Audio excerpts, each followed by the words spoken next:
한밤중 달빛이 사또댁 대문간을 희뜩하게 비추고 있었습니다. 바람이 처마 끝 바람거리를 흔들어 대며 쟁그랑거리는 소리가 정막을 깨뜨렸습니다. 안채 마루에는 등잔 하나 켜지지 않은 채 찬 기운만이 방 안 구석구석을 휘돌고 있었습니다. 기와 사이로 스며드는 달빛이 마루 위에 격자무늬 그림자를 들이우고 어디선가 부엉이 우는 소리가 애처롭게 들려왔지요. 축향은 창호지 사이로 스며드는 달빛을 바라보며 한숨을 내쉬었습니다. 28배 나이에 사또 부인이라는 체면을 지키고는 있지만 마음 한구석은 늘 텅 비어 있는 듯 했지요. 남편인 사또는 또다시 기생집에서 밤을 지새우고 있을 터였습니다. 그녀의 혼자만의 시간은 이렇게 달빛과 바람소리만이 벗이 되어주는 것이었습니다. 비단치마를 무릎 위에 가지런히 놓고 앉아있는 그녀의 모습은 마치 한 폭의 그림 같았지만 그 아름다움 속에는 깊은 외로움이 배어 있었습니다. 창밖으로는 저녁 나절부터 내린 이슬이 마당의 돌계단에 맺혀 반짝이고 있었습니다. 축향은 방문을 살짝 열고 마당을 내려다보았다. 월계수 그림자가 마루 끝까지 길게 드리워져 있었고 어디선가 소량이 은은하게 풍겨왔지요. 뒷산에서 불어오는 바람에는 소나무와 대나무 냄새가 섞여 있어 마음을 차분하게 해주었습니다. 하지만 그 고요함이 오히려 축향의 외로움을 더욱 부각시켰다. 이 달빛이야 내 사정을 더 잘 알겠지요. 축향이 혼잣말을 중얼거릴 때 대문 밖에서 말발굽 소리가 들려왔지요. 느리고 불규칙한 걸음으로 보아 사또가 취한 채로 돌아온 것이었습니다. 축향은 서둘러 이불을 목까지 끌어올리고 잠든 척했지요. 하지만 가슴 깊은 곳에서는 서러움이 밀물처럼 차올랐다. 결혼한 지 벌써 3년이 흘렀지만 진정한 부부다운 대화를 나눈 적이 손에 꼽을 정도였습니다. 여보게, 문 열어라. 이놈의 자물쇠가 왜 이리 복잡하냐? 거친 목소리가 대문간에 울려 퍼졌다. 사또는 술기운에 절어 있는 듯 말끝마다 비틀거리는 기색이 역력했지요. 하인이 불이 나게 달려가 대문을 열어주는 소리가 들렸고 이어서 사또의 중얼거림이 마당에 퍼졌다. 대장부가 하는 일에 여편 내가 어찌 끼어들겠느냐. 기생월양이가 참 곱더구나. 저런 여인이 진짜 여인이지. 사또의 말을 들은 축향의 눈에서는 뜨거운 눈물이 흘러내렸습니다. 베개에 묻힌 눈물은 소리 없이 스며들었고 그녀는 입술을 깨물며 흐느낌을 참았다. 사또는 말을 마구간에 맡기고는 별채로 발걸음을 옮겼다. 술에 취한 발걸음이 자갈길을 밟는 소리가 점점 멀어져 갔다. 축향은 그 발소리가 완전히 멀어질 때까지 숨을 죽이고 기다렸습니다. 밤 기운이 더욱 차갑게 느껴졌고 바람거리 소리만이 규칙적으로 울려 퍼졌다. 어디선가 개 짖는 소리도 들려왔지만 그것마저 외로운 울음으로 들렸습니다. 축향의 마음에는 서러움이 밀려왔지요가 자책으로 변하고 마침내는 체념으로 가라앉았다. 내가 부족해서 남편의 마음을 잡지 못하는 것일까? 아버지가 살아계셨다면 이런 모욕은 당하지 않았을 텐데. 온갖 생각들이 머릿속을 어지럽혔다. 달빛은 여전히 창호지 사이로 스며들고 있었지만 그 빛조차 쓸쓸해 보였습니다. 새벽이 가까워질 무렵 축향은 일어나 찬방으로 향했지요. 우물에서 길어온 차가운 물로 얼굴을 씻으며 마음을 다잡았다. 거울 속에 비친 자신의 모습은 여전히 단정했지만 눈가에는 어쩔 수 없는 그림자가 드리워져 있었습니다. 그녀는 머리를 다시 곱게 빗어 올리고 깨끗한 저고리로 갈아입었습니다. 비록 마음은 무거웠지만 사또 부인으로서의 체면은 지켜야 했지요. 마당에 나가 꽃에 물을 주며 하루를 시작하는 축향의 모습은 평온해 보였습니다. 하지만 그 평온함 뒤에는 깊은 상처가 숨어 있었습니다. 장미꽃에 맺힌 이슬방울이 아침 햇살에 반짝이는 것을 보며 그녀는 자신의 눈물을 떠올렸습니다. 물은 아래로 흐르되 사람의 마음은 위로 치솟기 마련이라. 사흘 뒤 저녁 나절, 죽향은 집 뒤편 갈대밭으로 발걸음을 향했지요. 해가 서산에 걸리며 하늘을 붉게 물들이고 있었고 갈대들이 바람에 흔들리며 금빛 물결을 만들어냈다. 달이 구름 사이로 숨었습니다. 나왔지요 하며 갈대 사이로 은빛 물결을 만들어냈다. 이곳만은 세상의 시선에서 벗어날 수 있는 유일한 공간이었습니다. 갈대밭으로 가는 길목에는 작은 개울이 흘렀다. 물소리가 졸졸거리며 마음을 진정시켰고 어디서나 개구리 울음소리도 들려왔지요. 수련과 연꽃이 피어있는 연못가를 지나면서 죽향은 어린 시절을 떠올렸습니다. 아버지와 함께 이곳에서 물고기를 잡던 기억, 어머니와 함께 연꽃을 따서 차를 우려 마시던 추억들이 되살아났다. 죽향은 치마폭을 조심스럽게 추스르며 갈대숲 깊숙이 들어갔다. 저녁 무렵의 갈대밭은 신비로웠다. 바람이 불 때마다 갈대들이 바스락거리며 속삭이는 것 같았고 그 사이로 스며드는 달빛이 환상적인 분위기를 연출했지요. 그녀가 늘 앉던 자리는 갈대가 둥글게 에워싼 작은 공터였습니다. 바닥에는 부드러운 이끼가 깔려 있어 앉기에 편했고 하늘을 올려다보면 별들이 총총히 박혀 있었습니다. 이곳에서만큼은 사또 부인이라는 신분의 무게를 내려놓을 수 있었습니다. 죽향은 품속에서 작은 물건을 꺼내 손으로 만지작거리기 시작했지요. 그것은 어린 시절 아버지가 만들어주신 작은 방망이였습니다. 아버지는 금맥을 찾아다니는 광꾼이었지만 딸에게는 한없이 다정한 사람이었습니다. 손재주가 좋아서 나무를 깎아 여러 가지 장난감을 만들어주시곤 했지요. 그 방망이에는 정교한 꽃무늬가 새겨져 있었고 아버지의 따뜻한 손길이 아직도 남아있는 것 같았다. 죽향은 그것을 가슴에 꼭 안고 눈을 감았다. 아버님이 계셨다면 이런 외로움은 없었을 텐데 어머님도 함께 계셨다면. 아버지를 잃은 지도 벌써 10년이 흘렀다. 금맥을 찾던 중 산사태에 휘말려 돌아가신 것이라고 했지만 죽향은 뭔가 석연치 않은 구석이 있다고 생각해왔지요. 어머니는 남편을 잃은 충격으로 이듬해에 세상을 떠나셨고 죽향은 천외고아가 되었습니다. 그 후 사또가 죽향을 아내로 맞아들였지만 그것은 사랑이 아니라 계산된 선택이었습니다는 것을 죽향은 뒤늦게 깨달았다. 아버지가 남긴 재산과 금맥에 대한 권리를 노린 것이었습니다. 죽향의 숨소리가 차츰 거칠어지기 시작했지요. 혼자만의 시간에서 찾는 작은 위안이었습니다. 달빛이 갈대 사이로 스며들며 그녀의 모습을 은은하게 비추었습니다. 바람이 갈대를 흔들 때마다 바스락거리는 소리가 마치 자장가처럼 들렸습니다. 그녀는 아버지가 만들어주신 방망이를 쓰다듬으며 마음의 평안을 찾으려 했지요. 그때였습니다. 갈대밭 저편에서 바스락거리는 소리가 들려왔지요. 그것은 바람소리와는 다른 사람의 발걸음 소리였습니다. 죽향은 깜짝 놀라 몸을 움츠리고 방망이를 재빨리 품속에 숨겼다. 심장이 빠르게 뛰기 시작했고 온몸에 긴장이 흘렀다. 달이 구름에서 벗어나자 멀리 어설픈 그림자 하나가 보였습니다.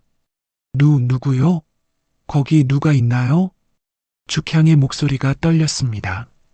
그림자는 잠시 주춤하더니 갈대 사이로 모습을 드러냈다. 키가 훤칠하고 어딘지 순박해 보이는 사내였습니다. 나이는 30 안팎으로 보였고 눈빛이 맑았다. 거친 베옷을 입고 있었지만 어딘지 품이 있는 구석이 있었습니다. 죄송하옵니다, 마님. 저는 이 근처를 지나가던 머슴이옵니다. 그 사내는 산발이라고 자신을 소개했지요. 수치심과 분노가 동시에 밀려온 축향이었지만 산바리의 표정에는 야릇한 구석이 없어 보였습니다. 오히려 당황한 기색이 역력했고 깊이 고개를 숙이고 있었습니다. 마님, 정말 아무한테도 안 말하겠슈. 나 혼자만 가슴에 담아두겠슈. 산바리의 말에는 진정성이 어려 있었습니다. 그의 목소리는 낮고 차분했으며 고개를 숙인 채 두 손을 모으고 있었습니다. 축향은 차츰 마음을 가라앉혔다. 이상하게도 마음 한구석이 편안해지는 것을 느꼈다. 오랫동안 잊고 있던 따뜻함이었습니다. 그대는 어디서 왔나요? 멀리 한양에서 왔사옵니다. 이 고을에는 일거리를 찾아 들렀지요. 한양에서요? 그럼 글도 읽을 줄 아시겠네요.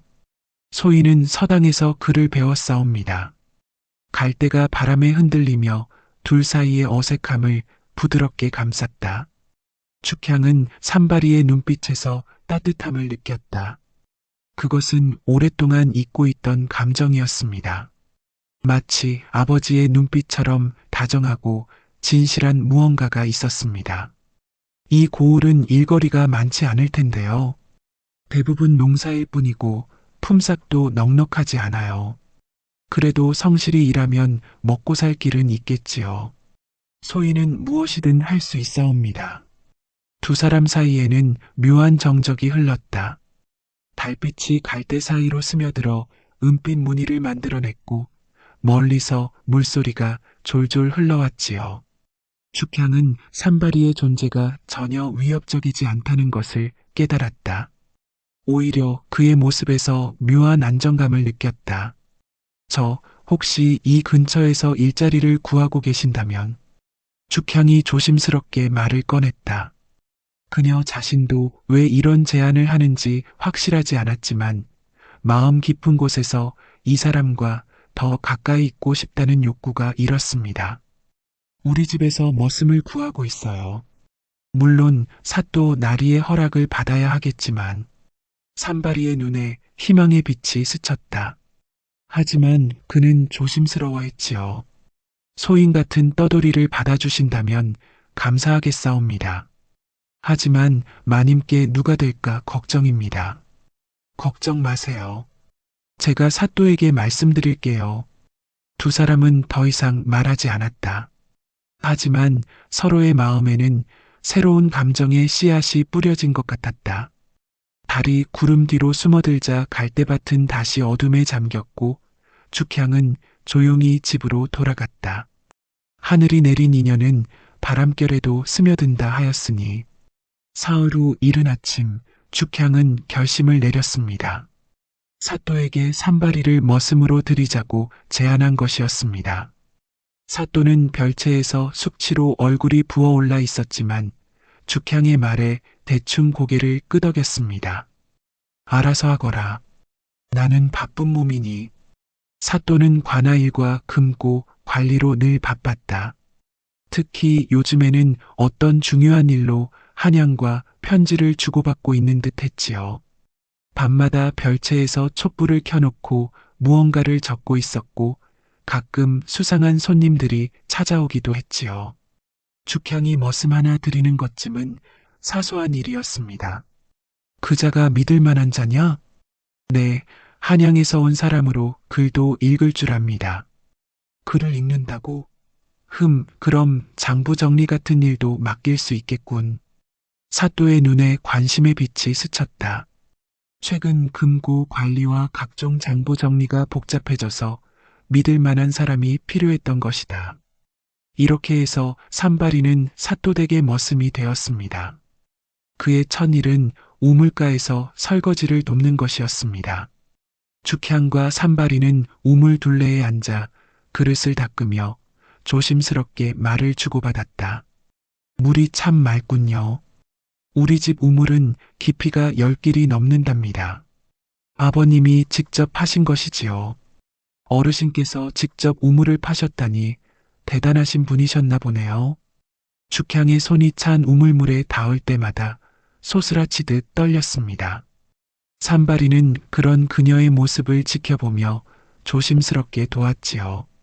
그의 손이 축향의 손과 스칠 때마다 묘한 전율이 일었습니다. 따뜻하면서도 거친 손이었지만 그 감촉이 축향에게는 낯설지 않았다. 마님, 손이 차시겠어요. 제가 할게요. 아니에요. 함께 하는 게 좋아요. 우물가에서 바라본 하늘은 맑고 푸르렀다. 하얀 구름 몇 점이 느긋하게 떠다니고 있었고 어디선가 종달새 울음소리가 들려왔지요. 축향은 오랫동안 이런 평화로운 시간을 갖지 못했지요는 것을 깨달았다. 두 사람은 마당에서 쌀을 고르는 일도 함께 했지요. 넓은 멍석 위에 쌀을 쏟아놓고 돌과 쭉정이를 골라내는 일이었습니다. 햇살이 따갑게 내리쬐었지만 축향은 산발이와 함께 있으니 전혀 힘들지 않았다. 산발이는 고향이 그립지 않나요? 마님과 이야기하고 있으면 고향 생각이 안 나지요.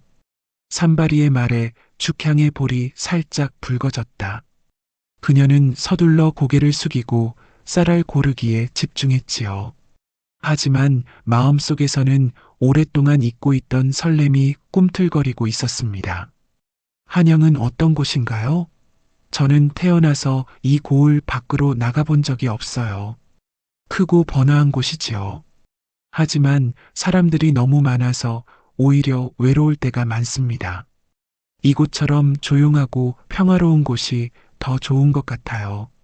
저녁 밥상을 차릴 때도 축향은 산발이를 부엌으로 불렀다. 밥을 짓고 반찬을 준비하는 일을 함께 하면서 두 사람 사이의 거리는 점점 가까워졌다. 산발이는 불 지피는 일을 맡았고 축향은 쌀을 씻어 솥에 앉혔다. 불 지피는 솜씨가 좋으시네요. 어릴 때부터 이런 일을 많이 해봤거든요. 부엌에는 은은한 연기가 피어올랐다. 장작이 타는 냄새와 밥 짓는 냄새가 어우러져 구수한 향기를 만들어냈다. 축향은 이런 일상의 소소함이 이토록 행복할 수 있다는 것을 처음 알았다. 엎드려 보아라. 등짝이 장작보다 단단하구나. 축향이 농담조로 말하자 산발이는 얼굴을 붉히며 웃었습니다. 시원한 듯, 괜히 떨리는 듯. 그들의 대화는 자연스럽고 편안했지요. 어색함은 점차 사라지고 대신 호기심과 미묘한 설렘이 자리 잡았다. 축향은 오랫동안 잊고 있던 감정을 다시 느끼고 있었습니다.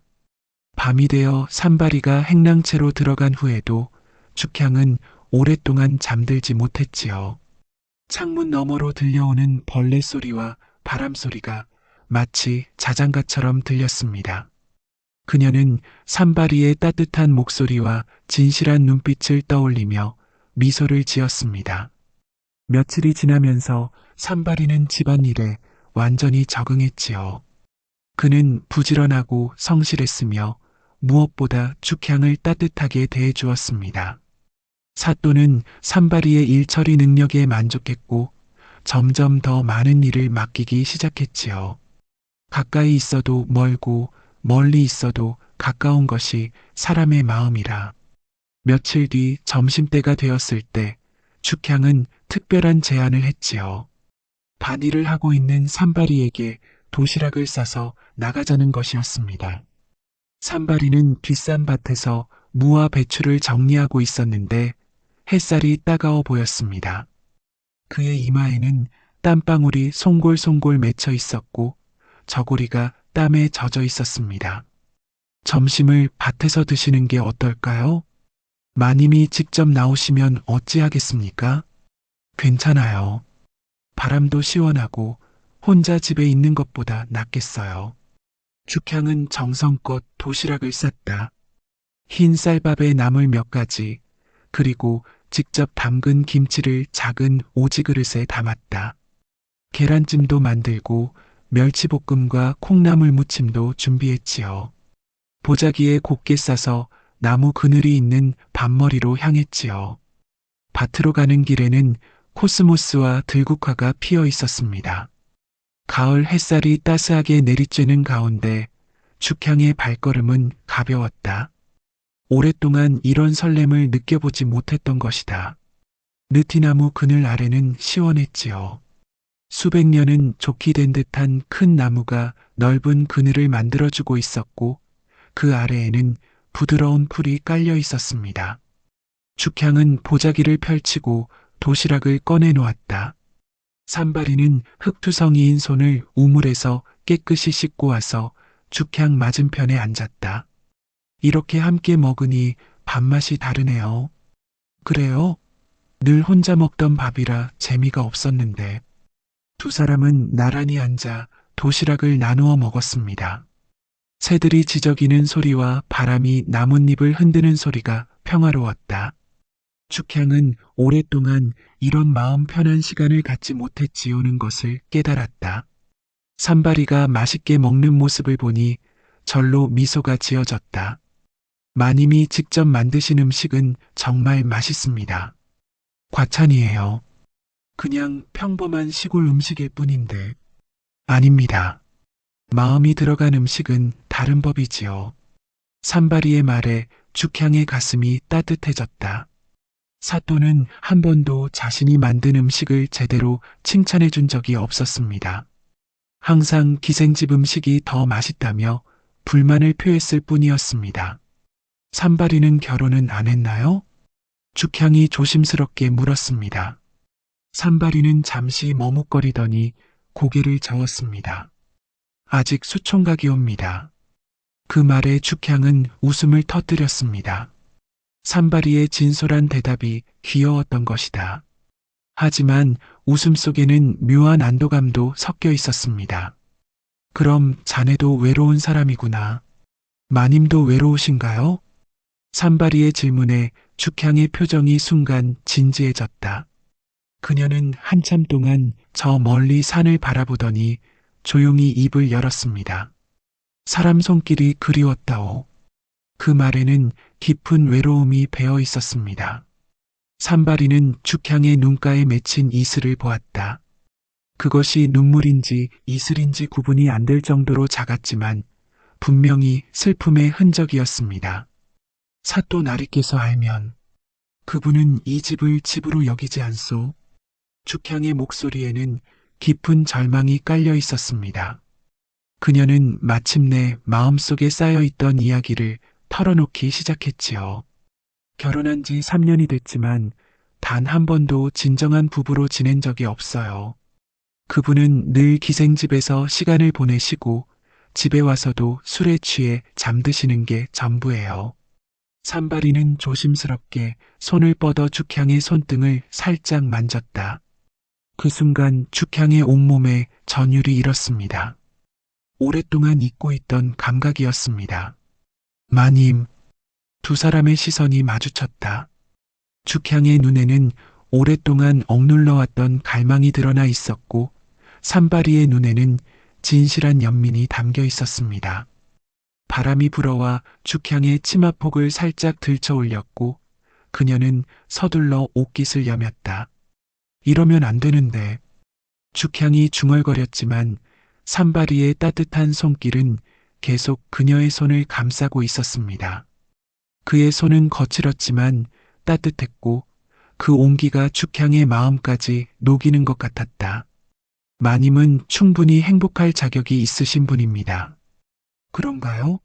저는 늘 부족한 사람이라고 생각했는데 절대 그렇지 않습니다.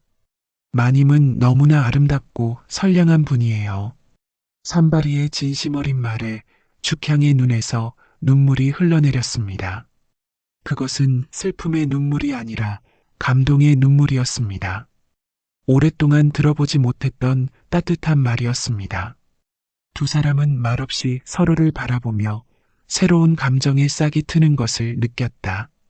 나뭇잎이 바람에 흔들리며 바스락거리는 소리가 들렸고 어디서인가 새가 지저귀는 소리도 들려왔지요. 자네는 정말 특별한 사람이군요. 소희는 그저 평범한 머슴일 뿐입니다. 아니에요. 자네는 다른 사람들과 달라요. 죽향은 산발이에게서 뭔가 다른 기운을 느끼고 있었습니다. 말투나 행동에서 보통 머슴과는 다른 품격이 느껴졌다. 하지만 그것이 무엇인지는 알 수 없었습니다.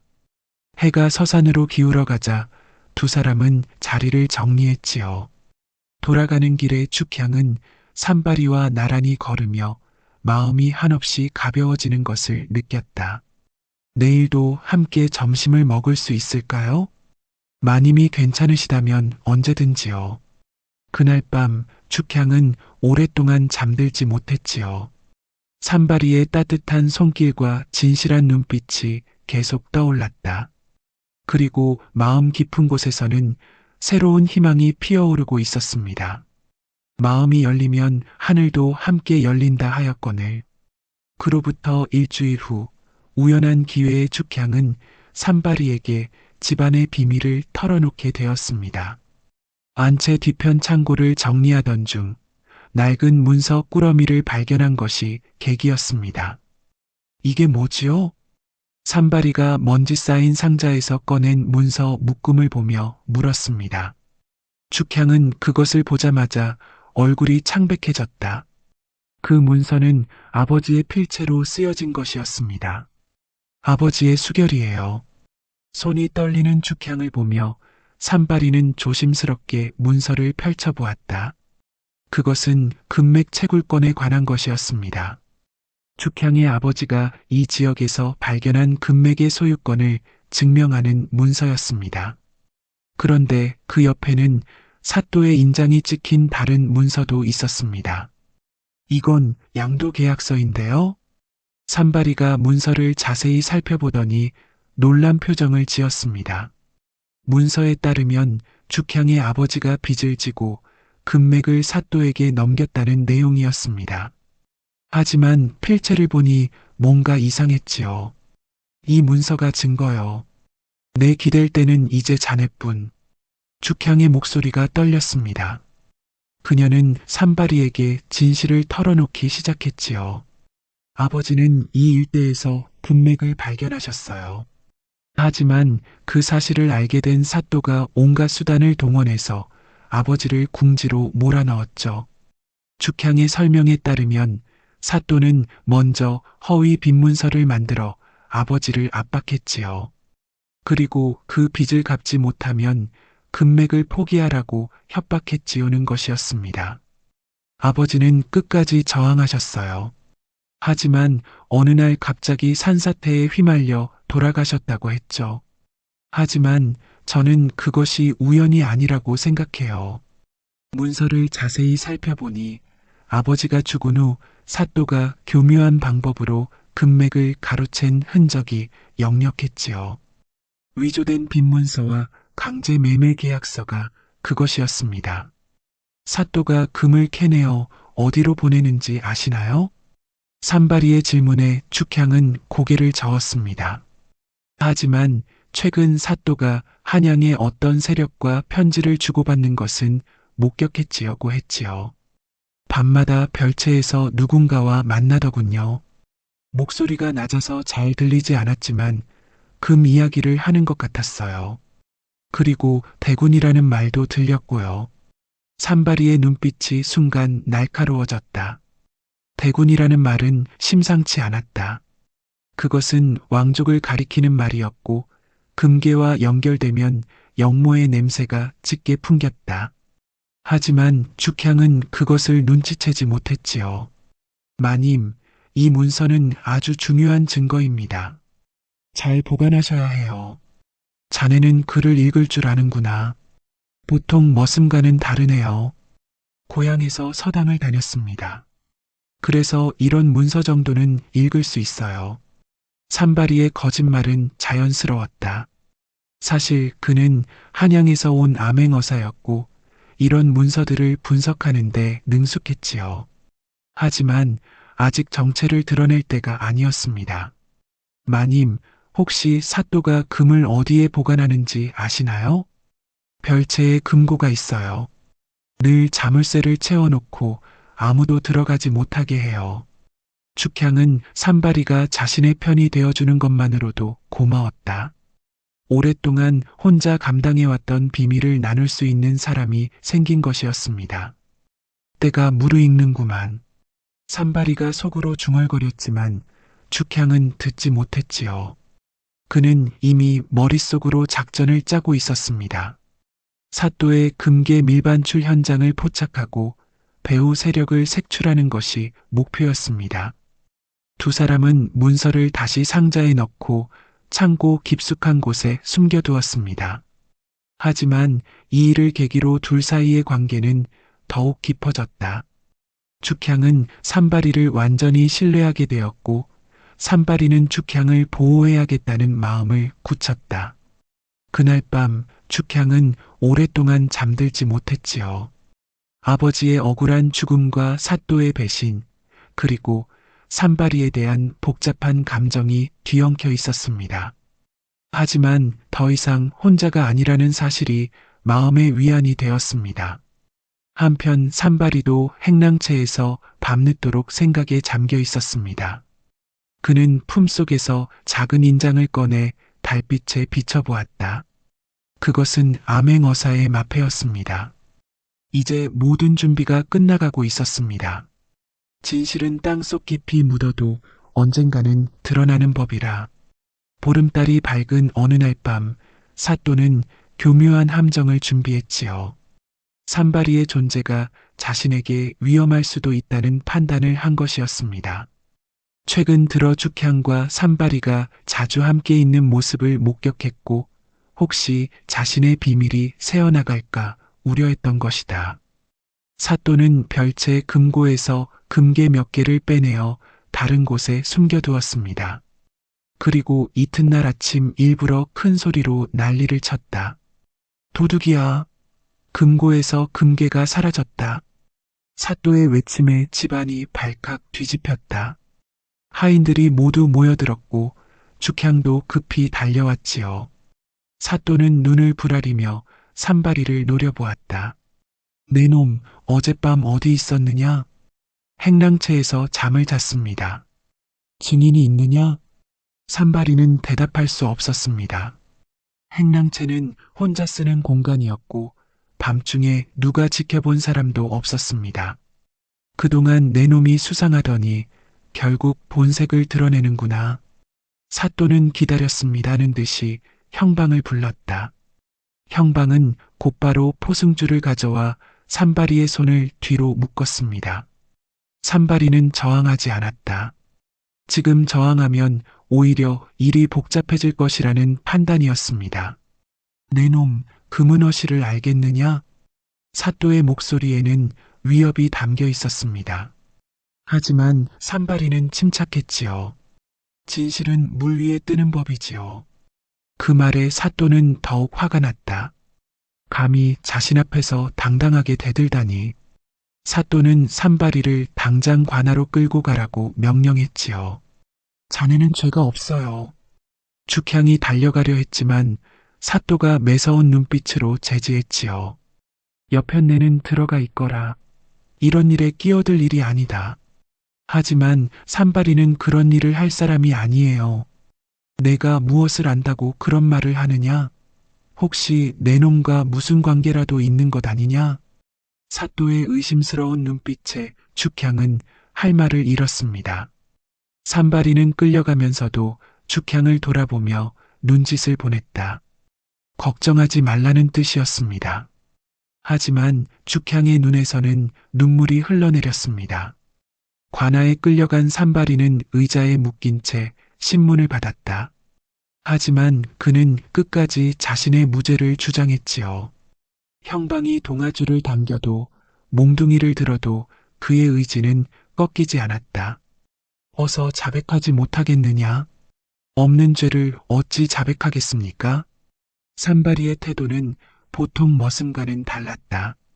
형을 받으면서도 당당했고 말투에는 굽히지 않는 기계가 있었습니다. 형방도 뭔가 이상하다는 생각을 했지만 사또의 명령을 거역할 수는 없었습니다. 내 놈 분명히 금고 열쇠를 어떻게 구했을 것이다. 저는 금고가 어디 있는지도 몰랐습니다. 거짓말 마라. 며칠 전부터 별채 주변을 기웃거리는 것을 봤다. 실제로 산발이는 금고의 위치를 파악하기 위해 별채를 살펴본 적이 있었습니다. 하지만 그것은 도둑질을 위해서가 아니라 증거 수집을 위해서였습니다. 밤이 깊어지도록 고문이 계속되었지만 산발이는 끝까지 자백하지 않았다. 오히려 그는 사또의 행적에 대해 은근히 떠보는 질문들을 던지며 정보를 수집했지요. 사또께서는 한양에 자주 편지를 보내시는지요? 내 놈이 그런 것까지 알 필요가 있느냐? 형방이 몽둥이를 휘둘렀지만 산발이는 꿋꿋했지요. 그날 밤 죽향은 홀로 갈대밭에 나가 울었습니다. 자신 때문에 무고한 사람이 고생하고 있다는 생각에 마음이 찢어지는 것 같았다. 갈대가 바람에 흔들리며 내는 소리가 마치 슬픈 곡조처럼 들렸습니다. 내가 산발이를 집에 들이지 않았다면. 죽향은 자책했지만 동시에 산발이가 무사히 돌아오기를 간절히 바랐다. 달빛 아래서 그녀는 오랫동안 기도했지요. 한편 관아의 차가운 감옥에서 산발이는 다음 계획을 세우고 있었습니다. 사또의 반응으로 보아 곧 큰 움직임이 있을 것 같았다. 그는 은밀히 외부와 연락을 취할 방법을 모색했지요. 의로운 사람은 시련 속에서도 굽히지 않는다 하였거늘. 그로부터 사흘 후 깊은 밤 포구에서는 수상한 움직임이 있었습니다. 달빛이 바다를 은빛으로 물들이는 가운데 작은 배 한 척이 조용히 접안했지요. 배에서 내린 사람들은 무거운 상자들을 육지로 옮기고 있었습니다. 사또는 별채에서 나와 포구로 향했지요. 그의 뒤를 따르는 형방과 왈패들의 발걸음이 자갈길에 바스락거렸습니다. 그들이 나르는 것은 다름 아닌 금괴였습니다. 아버지로부터 빼앗은 금맥에서 캐낸 금을 한양의 영모 세력에게 보내는 것이었습니다. 조심해서 나르거라. 하나라도 바다에 빠뜨리면 목이 달아날 줄 알아라. 사또의 목소리가 밤바다에 낮게 깔렸습니다. 파도가 방파제에 부딪히는 소리와 갈매기 울음소리가 어우러져 섬뜩한 분위기를 만들었습니다. 하지만 그들은 자신들을 지켜보는 시선이 있다는 것을 모르고 있었습니다. 포구 언덕 위 솔숲 그늘에는 여러 명의 사람들이 숨어 있었습니다. 그들은 모두 관복을 입고 있었고 손에는 횃불을 들고 있었습니다. 선두에 서 있는 사람은 다름 아닌 산발이었습니다. 아니, 이제는 암행어사 이별이라고 불러야 했지요. 때가 왔지요. 이별의 신호에 따라 숨어있던 광군들이 일제히 움직였습니다. 횃불이 일시에 켜지면서 포구 전체가 대낮처럼 밝아졌다. 물비늘 위로 반사된 불빛이 바다를 붉게 물들였습니다. 갑작스러운 상황에 사또 일당은 당황했지요. 무엇이냐? 누구냐? 사또가 깜짝 놀라 소리쳤다. 하지만 이미 광군들이 사방에서 달려들고 있었습니다. 형방과 왈패들은 칼을 뽑아들었지만 상대가 너무 많았다. 나는 임금님의 명을 받은 암행어사 이별이니라. 너희들은 모두 포위되었습니다. 이별이 품속에서 마패를 꺼내 들자 달빛이 그 위에서 번쩍 반사되었습니다. 사또의 얼굴이 창백해졌다. 그제야 산발이의 정체를 깨달은 것이었습니다. 암행어사라고? 그럴 리가. 내 놈은 머슴이 아니었단 말이냐? 사또 이인걸. 너는 금맥을 강탈하고 그 금으로 영모를 꾸민 죄인이다. 어사의 위험 있는 목소리가 포구에 울려 퍼졌다. 광군들은 재빨리 사또와 그 일당들을 포위했지요. 칼날이 달빛에 번뜩이며 차가운 빛을 발했지요. 좌상과 대군께서 계시거늘. 왈패두목이 끝까지 저항하려 했지만 어사는 단호했지요. 그 좌상이 누구든 대군이 누구든 상관없다. 백성을 수탈하고 나라를 배반한 죄는 하늘이 용서하지 않는다. 전투가 시작되었습니다. 하지만 그것은 일방적이었습니다. 광군들의 훈련된 솜씨 앞에서 왈패들은 속수무책이었습니다. 칼과 칼이 부딪히는 소리가 밤하늘에 울렸고 바다 위로 검은 연기가 피어올랐다. 항복하는 자는 살려주겠다. 어사의 외침에 왈패들이 하나둘 무기를 던지기 시작했지요. 형방도 결국 항복하고 말았다. 포구에는 항복한 자들의 신음소리만이 남았다. 사또는 무릎을 꿇고 있었습니다. 그의 얼굴에는 절망과 분노가 교차하고 있었습니다. 내가 머슴에게 속았다니. 내가 속인 것은 머슴이 아니라 백성들이었습니다. 어사는 차가운 목소리로 말했지요. 그리고 광군들에게 금괴를 모두 압수하라고 명령했지요. 이 금괴들은 모두 백성들의 것이다. 내가 강탈한 금맥에서 나온 것들이니까. 내 놈이 무슨 증거가 있다고. 축향 마님이 보관하고 있던 문서가 모든 것을 증명한다. 내가 위조한 빈문서와 강제 매매 계약서 말이다. 사또의 얼굴이 더욱 창백해졌다. 자신이 그토록 조심스럽게 숨겨왔던 증거가 발견된 것이었습니다. 그리고 내가 한양으로 보낸 편지들도 모두 압수했지요. 영모의 증거가 명백하다. 어사의 말이 끝나자 광군들은 사또 일당을 모두 결박했지요. 금괴들도 모두 압수되었습니다. 밤바다는 다시 고요해졌지만 정의는 승리했지요. 악은 한때 기세를 떨쳐도 결국 정의 앞에 무릎 꿇는 법이라. 이튿날 새벽 사또댁에는 아침 종소리가 평화롭게 울려 퍼졌다. 축향은 안방 창호지 사이로 스며드는 첫빛을 바라보며 지난밤의 소식을 기다리고 있었습니다. 산발이가 관아에서 어떻게 되었는지, 사또가 왜 밤중에 나갔는지 궁금했지만 알 길이 없었습니다. 밤새 뒤척이며 잠들지 못한 그녀의 눈가에는 깊은 그늘이 드리워져 있었습니다. 그때 대문 밖에서 발걸음 소리가 들려왔지요. 여러 명의 발소리였습니다. 축향은 가슴이 두근거리며 문 쪽으로 귀를 기울였습니다. 혹시 사또가 산발이를 데리고 온 것일까? 아니면 더 나쁜 소식을 가져온 것일까? 마님, 저입니다. 익숙한 목소리가 들려왔지요. 그것은 분명 산발이의 목소리였습니다. 축향은 기쁨에 겨워 문을 열어젖혔다. 하지만 그 앞에 서 있는 사람은 어제까지의 산발이와는 완전히 달랐다. 깔끔한 관복을 입고 있었고 허리에는 관인의 인장이 달려 있었습니다. 그의 뒤에는 몇 명의 관군들이 서 있었습니다. 자네가 정말 산발이가 맞나요? 축향의 목소리가 떨렸습니다. 눈앞의 광경이 현실인지 꿈인지 분간이 안 되었습니다. 제 이름은 이별입니다. 암행어사 이별. 어사의 말에 축향은 한순간 어리둥절했지요.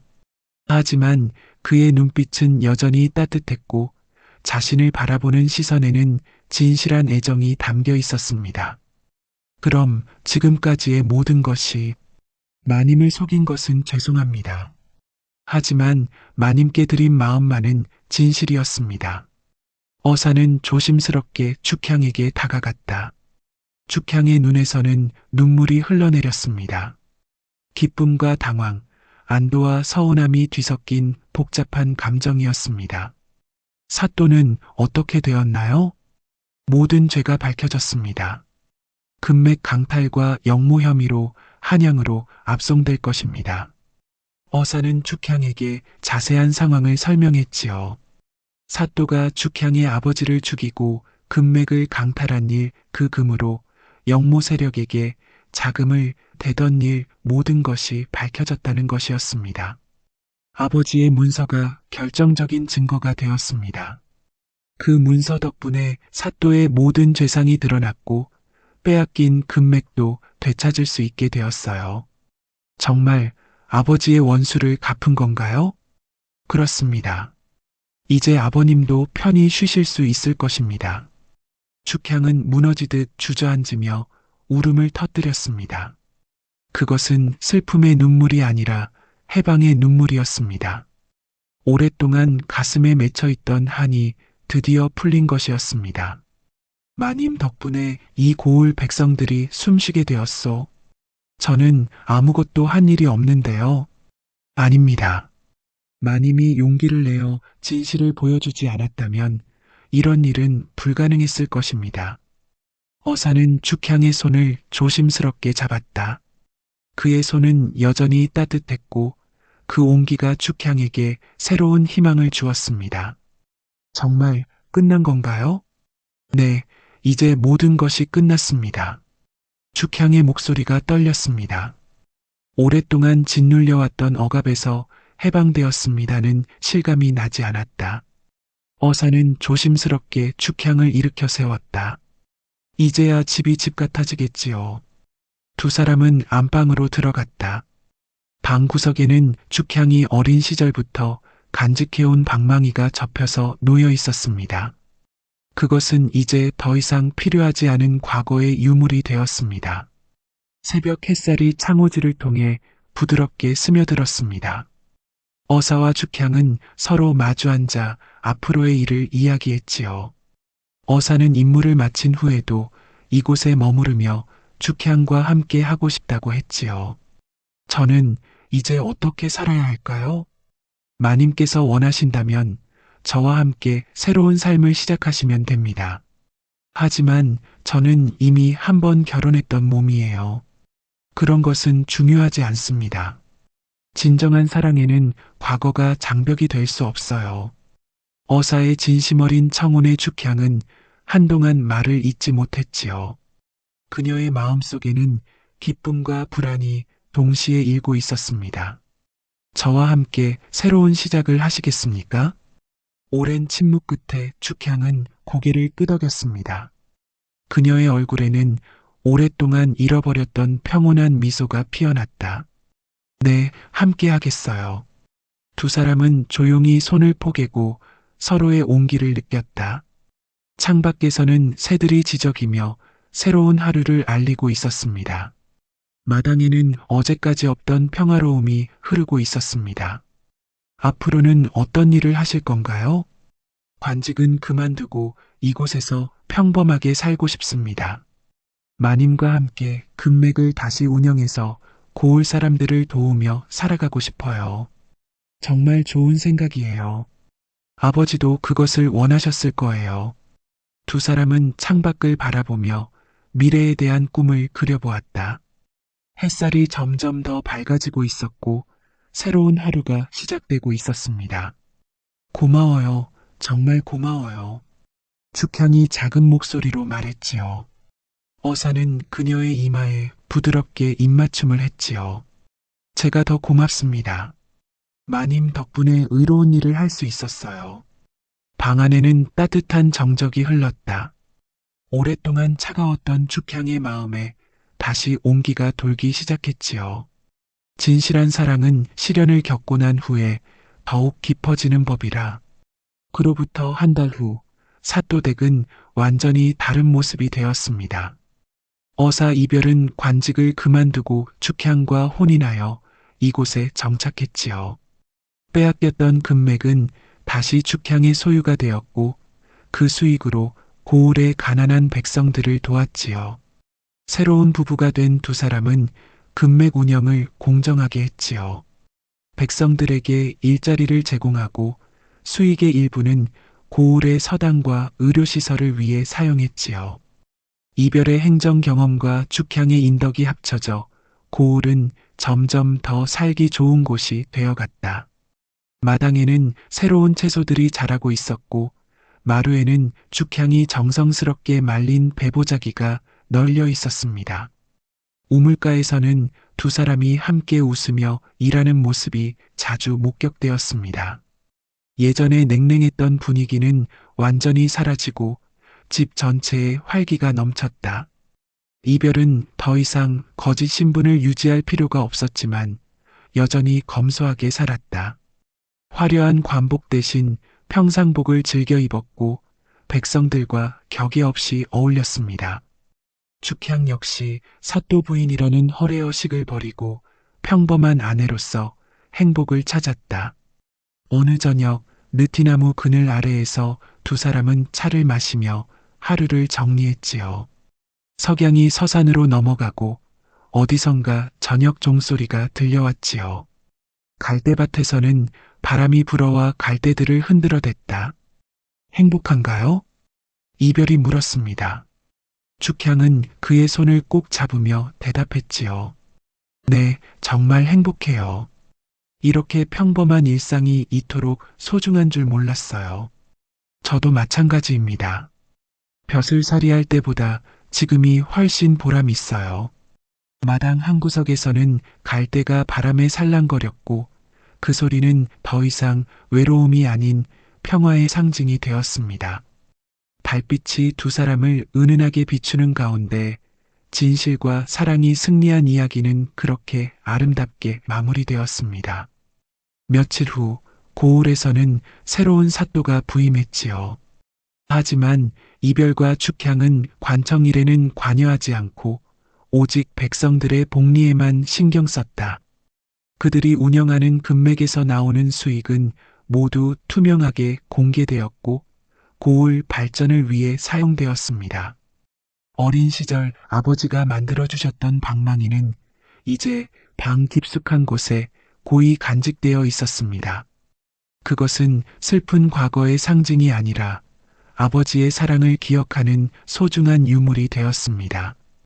겨울이 되자 두 사람은 더욱 가까워졌다. 추운 밤에는 화롯가에 앉아 서로의 어린 시절 이야기를 들려주었고 미래에 대한 계획도 세웠다. 이별은 죽향에게 한양의 이야기를 들려주었고 죽향은 아버지와의 추억을 나누었습니다. 봄이 오자 마당에는 새싹들이 돋아났다.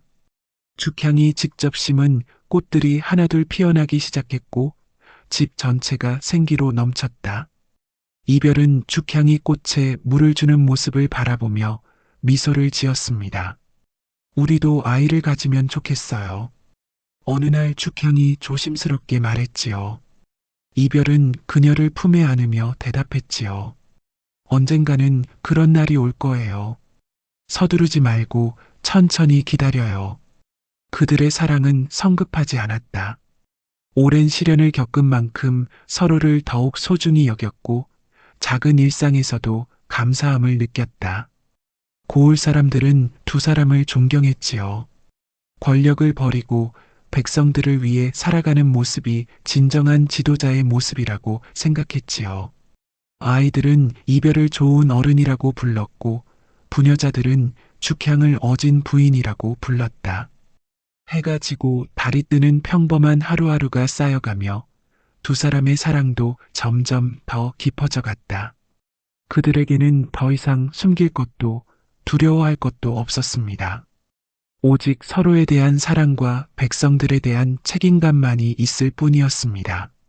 선량한 마음은 하늘이 돕고 진실한 사랑은 영원히 이어진다 하였으니 야담 도깨비를 찾아주신 여러분 감사합니다. 오늘도 재밌는 이야기로 여러분을 즐겁게 해드리겠습니다. 그 전에 좋아요와 구독 버튼 꼭 부탁드립니다. 그럼 시작할게요. 옛날 어느 고을 산자락 아래 기름진 땅이 펼쳐진 마을에 연월 부인이라 불리는 과부가 살고 있었나니 남편을 일찍 여인 지 벌써 3년 그녀는 논밭 20마지기와 기와집 한 채를 거느린 부유한 여인이었느니라. 연월 부인의 본명은 김연월이었다. 18배 동네 부잣집 아들과 혼인을 올려 행복한 나날을 보내다가 남편이 갑작스런 병으로 세상을 떠나며 과부가 된 지 이제 3년째였다.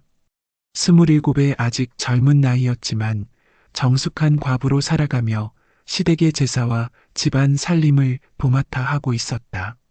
그녀의 집은 마을에서도 손꼽히는 부잣집이었다. 행랑채에는 머슴 넷이 살고 있었으니 그들의 이름은 덕배, 철수, 갑돌, 그리고 팔복이었다. 또한 안채에는 점순과 귀분이라는 두 여종이 살며 연월 부인의 뒷바라지를 하고 있었다. 이 중에서도 팔복이라 불리는 머슴은 참으로 특이한 놈이었다. 키는 장대같이 크고 어깨는 소만큼 넓었으나 일솜씨는 갓난아이만도 못했으니 말이다. 나이는 25으로 고향을 떠나 이곳에 온 지 1년이 되었다. 팔복의 본명은 박팔복이었다. 멀리 강원도 깊은 산골에서 태어나 어려서부터 힘은 세었지만 농사일에는 영 소질이 없었다. 부모가 일찍 돌아가신 후 혼자 살다가 먹고 살 길이 막막해져 타향으로 떠돌던 중 이 마을에 정착하게 된 것이다. 아이고, 저 팔복이란 놈이 또 무슨 짓을 벌였나? 연월 부인이 대청마루에서 부채질을 하며 한숨을 내쉬었다. 6월의 뜨거운 햇살이 마당을 내리쬐는 가운데 팔복은 집단을 나르다가 그만 넘어져서 온 마당에 짚을 흩어놓고 있었다. 어머나, 또 저러고 있네. 옆에서 부채질을 해주던 점순이 혀를 끌끌 찼다. 점순은 22의 예쁜 여종으로 연월 부인을 그림자처럼 따라다니며 시중을 들고 있었다.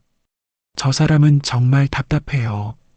힘은 그렇게 센데 왜 일은 그렇게 못할까요? 그러게 말이야. 차라리 돌덩이가 나을 뻔했다. 연월 부인은 부채를 접으며 일어났다. 하얀 저고리에 옥색 치마를 입은 그녀의 모습은 30이 되지 않은 젊은 과부치고는 너무나 단아하고 아름다웠다. 마당에서는 다른 머슴들도 팔복을 보며 웃고 있었다. 그 중에서도 덕배가 가장 큰 소리로 웃었다. 야, 팔복아. 집단 나르는 것도 제대로 못하면서 어떻게 머슴 노릇을 하겠다는 거야? 덕배는 32살로 이 집에서 가장 오래 일한 머슴이었다. 키는 보통이었지만 어깨가 넓고 근육이 잘 발달된 사내였다. 무엇보다 농사일에는 일가견이 있어서 다른 머슴들의 우두머리 노릇을 하고 있었다. 형님, 팔복이는 원래 저래요. 그냥 내버려 두세요. 철수가 말했다. 철수는 28으로 성격이 온순하고 말이 적었다. 그러게, 덕배 형. 팔복이한테 너무 그러지 마요. 갑돌도 거들었다. 갑돌은 26으로 어린 시절부터 이 집에서 자란 머슴이었다. 하지만 덕배는 여전히 못마땅한 표정이었다. 아니, 우리는 죽어라고 일하는데 저놈은 매일 실수투성이야. 그런데도 마님은 왜 저놈만 봐주시는 거지? 실제로 연월 부인은 다른 머슴들보다 팔복을 더 자주 불러다가 이런저런 일을 시켰다. 그때마다 덕배는 속이 뒤틀렸다. 팔복아, 이리 와라. 연월 부인의 호령에 팔복은 짚을 털며 어기적어기적 걸어왔다. 몸집은 산만큼 크지만 걸음걸이는 영락없는 철부지였다. 예, 마님. 부르셨습니까? 팔복의 목소리는 굵직했지만 어딘지 순박한 구석이 있었다. 햇볕에 그을린 얼굴에는 항상 미안한 표정이 떠 있었다. 부르긴 무엇을 불러. 내가 하는 짓을 좀 보거라. 집 나르는 것도 제대로 못하면서 내 집에서 밥만 축내고 있으니. 연월 부인의 목소리에는 분노가 섞여 있었다. 하지만 그 분노 속에는 미묘한 다른 감정도 숨어 있었다. 팔복의 우직한 모습이 어쩐지 자꾸만 눈에 밟혔던 것이다. 마님, 저도 열심히 하는데 자꾸 실수가. 팔복은 머리를 극적이며 멋쩍게 웃었다. 그 모습을 보며 연월 부인은 가슴 한구석이 이상하게 뜨거워짐을 느꼈다. 실수? 실수가 아니라 아예 일을 할 줄을 모르는 거지. 차라리 내 힘이나 제대로 써보거라. 저 도락을 들어 올려 보아라. 연월 부인이 마당 한구석에 있는 커다란 도락을 가리켰다. 보통 사람 넷이서도 겨우 들만한 크기였다. 김치를 담그거나 장을 담글 때 쓰는 것으로 집안에서도 가장 무거운 물건 중 하나였다. 다른 머슴들이 흥미롭게 바라보는 가운데 팔복은 도락 앞에 서서 허리를 굽혔다. 마님, 정말 들어올리라는 말씀이십니까? 그래, 내 힘자랑이나 해보거라. 팔복은 숨을 크게 들이마시더니 도락을 감싸 안았다. 그러더니 소리를 내며 도락을 번쩍 들어 올렸다. 어머! 점순이 깜짝 놀라 소리쳤다. 다른 머슴들도 눈을 동그랗게 떴다. 오호!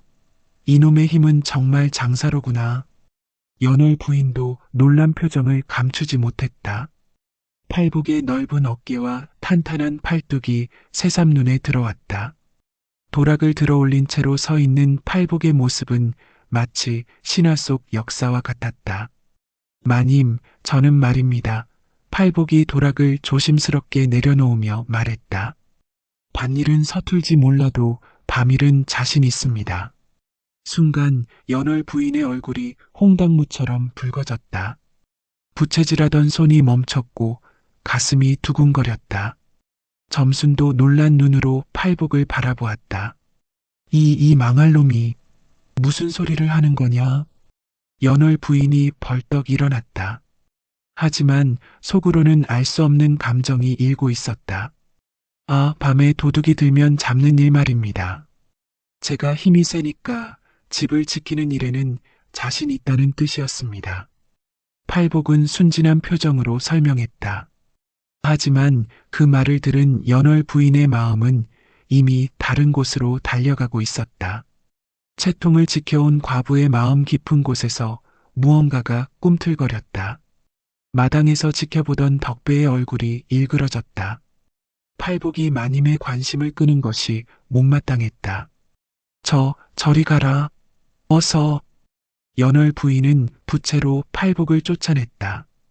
팔복은 영문을 모르겠다는 듯 머리를 긁으며 마당으로 나갔다.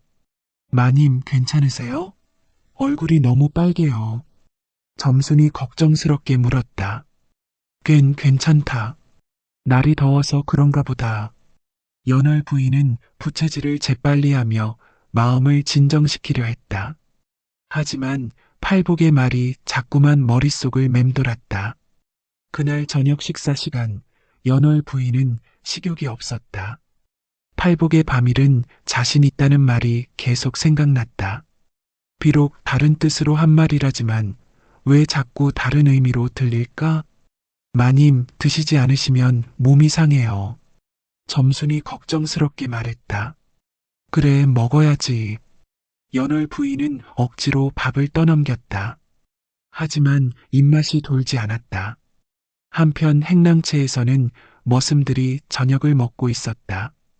팔보가 오늘 대단했다. 그 무거운 도락을 혼자 들어올리다니. 갑돌이 감탄했다. 별거 아니에요. 힘만 센 게 뭐 자랑입니까? 팔복은 겸손하게 말했다. 그래도 대단해. 우리 넷이서도 힘들 텐데. 철수도 고개를 끄덕였다. 하지만 덕배만은 시큰둥했다. 힘만 세면 뭐해? 일은 못하는데. 형님, 그렇게 말씀하지 마세요. 팔복이도 열심히 하려고 하는데요. 갑돌이 팔복을 두둔했다. 열심히 하긴 매일 사고만 치면서. 덕배는 여전히 못마땅한 표정이었다. 사실 그는 팔복이 마님의 관심을 받는 것이 질투가 났다. 자신은 3년이나 이 집에서 일했는데 1년밖에 안 된 팔복이 더 주목받는 것 같았다. 그날 밤 각자 방에 들어간 후에도 연월 부인은 잠을 이룰 수 없었다. 밤이 깊어가는데도 연월 부인은 뒤척이며 잠을 이루지 못했다. 팔복의 말이 자꾸만 머릿속을 맴돌았다. 밤일은 자신 있다는 그 말이. 아니야. 나는 정숙한 과부라고. 연월 부인은 이불을 뒤집어 쓰고 중얼거렸다.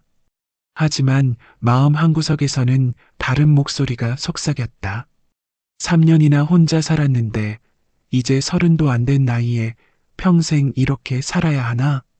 남편이 살아있을 때는 행복했다. 비록 혼인한 지 3년 만에 남편을 잃었지만 그 짧은 시간 동안 부부의 정을 맛보았다.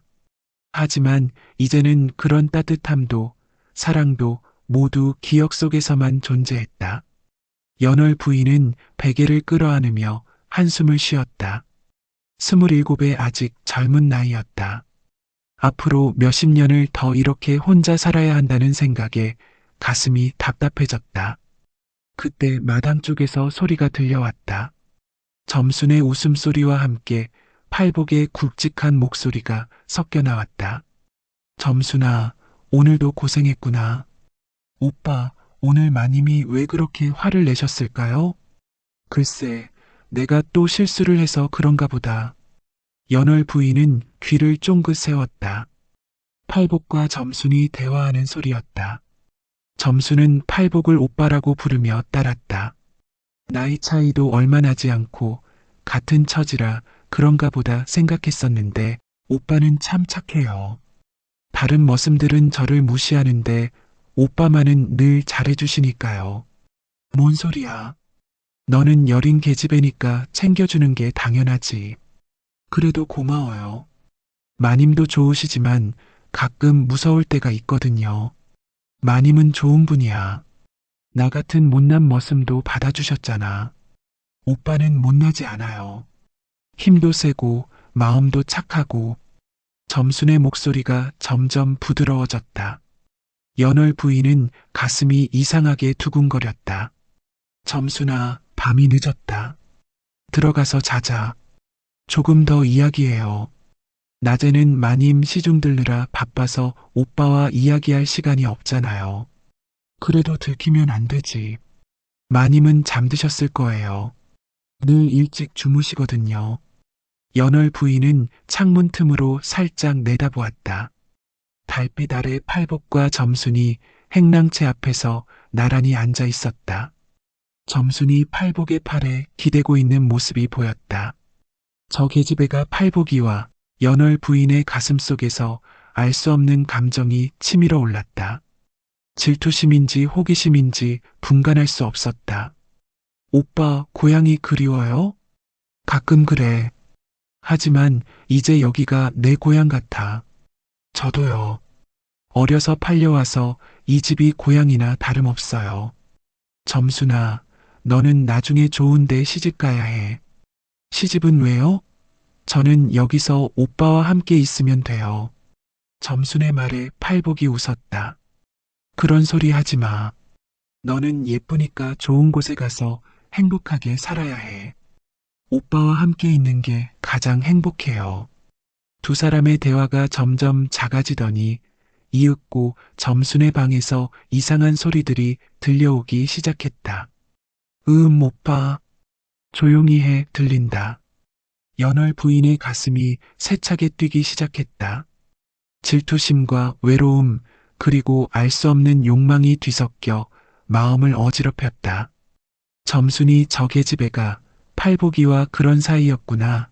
연월 부인은 이불 속에서 몸부림쳤다. 3년 동안 잊고 살았던 감정들이 되살아났다. 남편과 함께했던 밤들이 떠올랐다.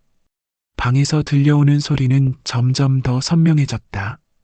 연월 부인은 베개로 귀를 막았지만 소리는 계속 들려왔다. 그 소리를 들으며 그녀는 자신도 모르게 가슴이 뜨거워짐을 느꼈다. 나는 왜 이러지? 이건 정숙한 과부가 할 일이 아니야. 하지만 마음은 이미 통제를 벗어나고 있었다. 팔복의 넓은 어깨와 굵은 목소리가 자꾸만 떠올랐다. 그리고 밤일은 자신 있다던 그 말이 새벽이 되어서야 조용해진 마당을 바라보며 연월 부인은 결심했다. 점순이 저 계집을 어떻게든 내보내야겠어. 하지만 동시에 자신의 마음이 두려웠다. 정숙한 과부로 살아온 자신이 어쩌다 이런 생각을 하게 된 걸까? 다음 날 아침 연월 부인은 거울을 보며 자신의 얼굴을 살펴보았다. 아직 젊고 아름다운 얼굴이었다. 남편을 잃은 후 화장도 제대로 하지 않고 소박하게 지냈지만 타고난 미모는 감출 수 없었다. 마님, 오늘은 뭔가 다르게 보이세요. 점순이 머리를 빗겨주며 말했다. 뭐가 다르다는 거냐? 좀 더 아름다워 보이세요. 연월 부인은 가슴이 두근거렸다. 혹시 점순이 자신의 마음을 눈치챈 걸까? 무슨 소리냐? 늘 그런데. 아니에요. 정말 오늘은 뭔가 달라요. 마치 사랑에 빠진 여인 같아요. 점순의 말에 연월 부인은 깜짝 놀랐다. 사랑이라니. 무슨 소리 하는 거냐? 농담이에요, 마님. 마님은 정숙한 과부시잖아요. 하지만 점순의 눈에는 미묘한 빛이 있었다. 어제 밤부터 마님의 기색이 이상했다는 것을 느끼고 있었던 것이다. 그날 하루 종일 연월 부인은 팔복의 모습을 유심히 지켜보았다. 일은 서툴렀지만 힘든 일은 누구보다 잘했다. 무거운 짐을 나르거나 큰 돌을 옮기는 일은 팔복의 몫이었다. 특히 우물에서 물을 길어 올릴 때의 모습이 인상적이었다. 굵은 팔뚝에 힘줄이 도드라지고 땀이 흘러내리는 모습이 연월 부인은 자신의 시선을 거두었다. 내가 정말 어쩌자는 거지? 저녁 무렵 연월 부인은 점순에게 말했다. 점순아, 내일부터 팔복의 빨래를 내가 해주어라. 팔복 오빠 빨래요? 그동안은 본인이 했는데 머슴이 빨래까지 하면 언제 일을 하겠느냐. 내가 도와주어라. 점순은 기뻐했다. 팔복과 더 가까워질 기회라고 생각했기 때문이다. 하지만 연월 부인의 속마음은 달랐다. 점순이 팔복의 빨래를 하게 되면 둘이 더 자주 접촉하게 될 것이다. 그러면 자연스럽게 점순을 내보낼 핑계를 만들 수 있을 것이라고 생각한 것이다. 점순이가 팔복과 너무 가까워지면 풍기를 문란하게 한다는 이유로 내보낼 수 있어. 연월 부인은 자신의 계획에 만족했다. 하지만 동시에 자신이 무슨 짓을 하고 있는지에 대한 죄책감도 느꼈다. 그날 밤에도 점순과 팔복의 소리가 들려왔다. 연월 부인은 이불을 뒤집어 쓰고 잠들려 했지만 잠은 오지 않았다. 대신 자신도 모르는 상상들이 머릿속을 스쳐갔다. 만약 자신이 점순의 자리에 있다면, 팔복의 굵은 손이 자신을 어루만진다면 안 돼, 안 돼. 나는 정숙한 과부야. 하지만 마음 깊은 곳에서는 다른 목소리가 속삭였다. 언제까지 이렇게 혼자 살 거야? 아직 젊은데. 이튿날부터 연월 부인의 기묘한 작전이 시작되었다. 점순을 다른 일로 보내고 팔복과 단둘이 있을 기회를 만들려 했으나 매번 계획은 실패로 돌아갔다. 점순아, 시장에 가서 명태 한 마리 사오너라. 아침 일찍 연월 부인이 점순을 불렀다. 예, 마님. 그런데 팔복 오빠도 같이 가면 안 될까요? 혼자 가기 무서워요. 점순의 말에 연월 부인은 속이 터질 것 같았다. 계획을 눈치채기라도 한 듯한 반응이었다. 아니다. 팔복은 여기서 감자를 정리해야 한다. 감자요? 그래. 어제 캔 감자를 말려야 하지 않겠느냐? 연월 부인은 억지 이유를 댔다. 알겠어요. 그럼 혼자 다녀올게요. 점순이 나간 사이 연월 부인은 방금 캔 감자를 바구니에 담아 팔복의 방으로 가져갔다. 가슴이 두근거렸다. 이런 식으로 팔복과 둘만 있게 되는 것이 처음이었기 때문이다. 팔복아, 이 감자를 내 방에 널어두어라. 볕이 잘 들어서 말이다. 예, 마님. 그런데 제 방에 널어도 됩니까? 팔복은 당황스러운 표정이었다. 머슴의 방에 감자를 널어두는 것은 흔한 일이 아니었다. 볕이 잘 드는 곳이 거기뿐이야. 어서 해라. 예, 마님. 팔복은 순순히 감자를 받아들고 방에 널기 시작했다. 연월 부인은 기회다 싶어 방문을 살짝 열고 들어갔다. 감자가 제대로 널어지나 보자. 연월 부인이 팔복 가까이 다가갔다. 팔복의 넓은 어깨와 탄탄한 팔뚝이 눈에 들어왔다. 마음이 두근거렸다. 은은한 남자의 채취가 코끝을 스쳤다. 마님, 이렇게 널면 됩니까? 팔복이 고개를 돌리는 순간 두 사람의 얼굴이 가까워졌다. 연월 부인의 숨이 거칠어졌다. 팔복의 거친 숨소리가 들렸다. 마님. 팔복도 뭔가 이상한 분위기를 느꼈다. 마님의 얼굴이 평소보다 가까이 있었고 눈빛이 달랐다.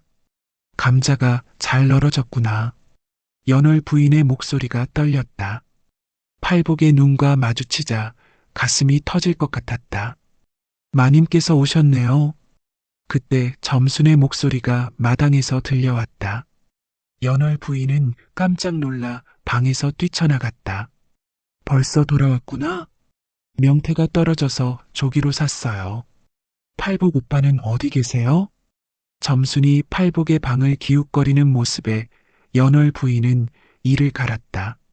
감자 정리하고 있다. 방해하지 마라. 아, 네. 그런데 마님, 얼굴이 빨간데 괜찮으세요? 점순의 말에 연월 부인은 더욱 당황했다. 더워서 그렇다. 어서 부엌에 가서 조기를 정리해라. 점순이 부엌으로 가자 연월 부인은 한숨을 쉬었다. 첫 번째 시도는 실패였다. 며칠 후 연월 부인은 다른 방법을 시도했다. 저녁 무렵 그녀는 술상을 차려놓고 팔복을 불렀다. 팔복아, 오늘 하루 수고했다. 술 한잔하자. 마님이 저 같은 머슴과 술을 드신다고요? 팔복은 놀란 표정이었다.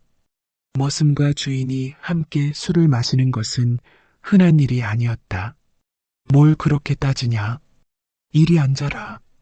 연월 부인은 평소보다 단정히 차려입고 있었다. 옅은 화장까지 한 모습이 평소와 달랐다. 팔복이 조심스럽게 자리에 앉자 연월 부인은 술잔에 술을 따라 건넸다. 촛불이 흔들리는 가운데 두 사람의 그림자가 벽에 어른거렸다. 마님, 제가 무슨 잘못을 저질렀습니까? 요즘 자꾸 저를. 잘못? 무슨 잘못 말이냐? 연월 부인이 팔복의 손에 술잔을 쥐어주며 살짝 손을 만졌다. 팔복의 굵은 손이 따뜻했다. 마님께서 요즘 저를 자주 부르시고 다른 대우를 해주시는 것 같아서. 다른 대우? 예, 다른 머슴들과는 다르게 더 잘해주시는 것 같아서요. 팔복의 말에 연월 부인은 가슴이 뛰었다. 역시 눈치채고 있었구나. 그런가? 나는 모르겠는데. 마님, 저는. 팔복이 무슨 말을 하려는 순간이었다. 마님, 오빠. 또다시 점순의 목소리였다. 점순이 불이 나게 달려와서 팔복의 팔을 잡아 끌었다. 오빠, 급한 일이 생겼어요. 소가 아픈 것 같아요. 소가? 팔복은 술잔을 놓고 일어났다. 어떻게 됐는데? 갑자기 주저앉으면서 일어나지를 않아요. 그럼 어서 가봐야지. 마님, 먼저 가보겠습니다. 연월 부인은 혼자 남겨진 술상을 바라보며 분노했다. 저 계집애가 일부러 방해하는 거야. 실제로 점수는 마님과 팔복이 함께 있는 것을 못마땅하게 여기고 있었다. 소가 아픈 것도 거짓말이었다. 다만 두 사람을 떼어놓고 싶었을 뿐이다. 세 번째 시도는 일주일 후였다. 연월 부인은 점순을 멀리 심부름 보내고 팔복에게 마루 청소를 시켰다. 팔복아, 대청 마루를 깨끗이 닦아라. 내일 손님이 오신다. 예, 마님. 팔복이 마루를 닦는 동안 연월 부인은 옆에서 바느질을 하는 척했다. 하지만 실제로는 팔복의 움직임을 지켜보고 있었다. 팔복이 마루를 닦느라 무릎을 꿇고 있을 때 연월 부인이 다가갔다. 이런, 여기 얼룩이 있네.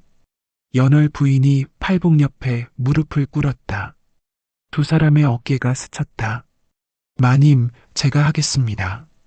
괜찮다. 함께 하자. 두 사람이 나란히 마루를 닦는 모습은 마치 부부가 함께 집안일을 하는 것 같았다. 연월 부인은 가슴이 뛰었다. 마님, 손이 다칠까봐 걱정됩니다. 팔복이 연월 부인의 고운 손을 바라보며 말했다. 걱정 마. 나도 예전에는 이런 일을 많이 했거든. 그래도 이런 거친 일은 제가. 팔복이 연월 부인의 손에서 걸레를 빼앗으려 했다. 그 순간 두 사람의 손이 겹쳤다. 팔복아. 연월 부인이 팔복의 눈을 바라보며 속삭였다. 마님. 팔복도 뭔가 이상한 감정을 느꼈다. 마님의 눈빛이 평소와 달랐다. 마님, 큰일 났어요. 또다시 점순의 목소리였다. 이번에는 부엌에서 불이 났다며 허둥지둥 뛰어왔다. 물론 거짓말이었다. 점순은 멀리 심부름을 간 척하고 숨어서 두 사람을 지켜보고 있었던 것이다. 불이 났다고? 연월 부인과 팔복이 부엌으로 뛰어갔지만 아무 일도 없었다. 이상하네요. 분명 연기가 났는데. 점순이 꾸민 티가 역력했지만 증거는 없었다. 연월 부인은 그날 밤 이불 속에서 분노했다. 저 계집애가 일부러 방해하고 있어. 분명해. 그날 밤 연월 부인은 계략을 꾸몄다. 점순을 아예 집에서 내보낼 방법을 생각한 것이다. 점순이를 시집 보내버려야겠어. 그래야 팔복과 마음 놓고. 연월 부인은 자신의 생각에 깜짝 놀랐다. 언제부터 이렇게 팔복에게 마음이 기운 것일까? 하지만 이제는 돌이킬 수 없었다. 3년 동안 억눌렀던 감정이 폭발하고 있었다. 다음 날 아침 연월 부인은 점순을 불러들였다. 점순아, 너 나이가 몇이냐? 22입니다, 마님. 혼인은 언제 할 생각이냐? 점순은 갑작스러운 질문에 당황했다. 저는 아직 무슨 아직이냐? 꽃다운 나이에 시집도 안 가고 여기서 뭐하냐? 연월 부인의 목소리에는 평소에 없던 날카로움이 있었다. 마님, 혹시 저를 내보내려고 하시는 건가요? 점순이 불안한 표정으로 물었다. 내보내긴 무슨, 내 앞길을 생각해서 하는 말이다. 마침 옆마을 김부자 집에서 며느리를 구한다더라. 조건도 좋고 말이다. 김부자 집이요?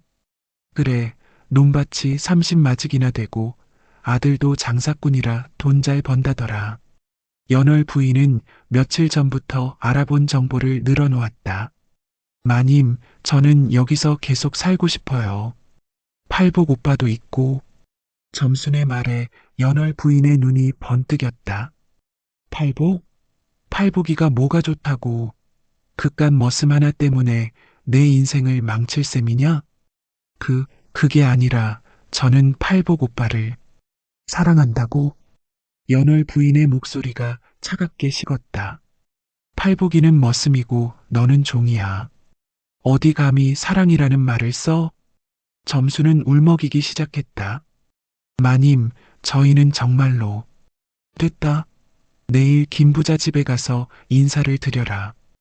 혼담을 정하자. 마님, 제발.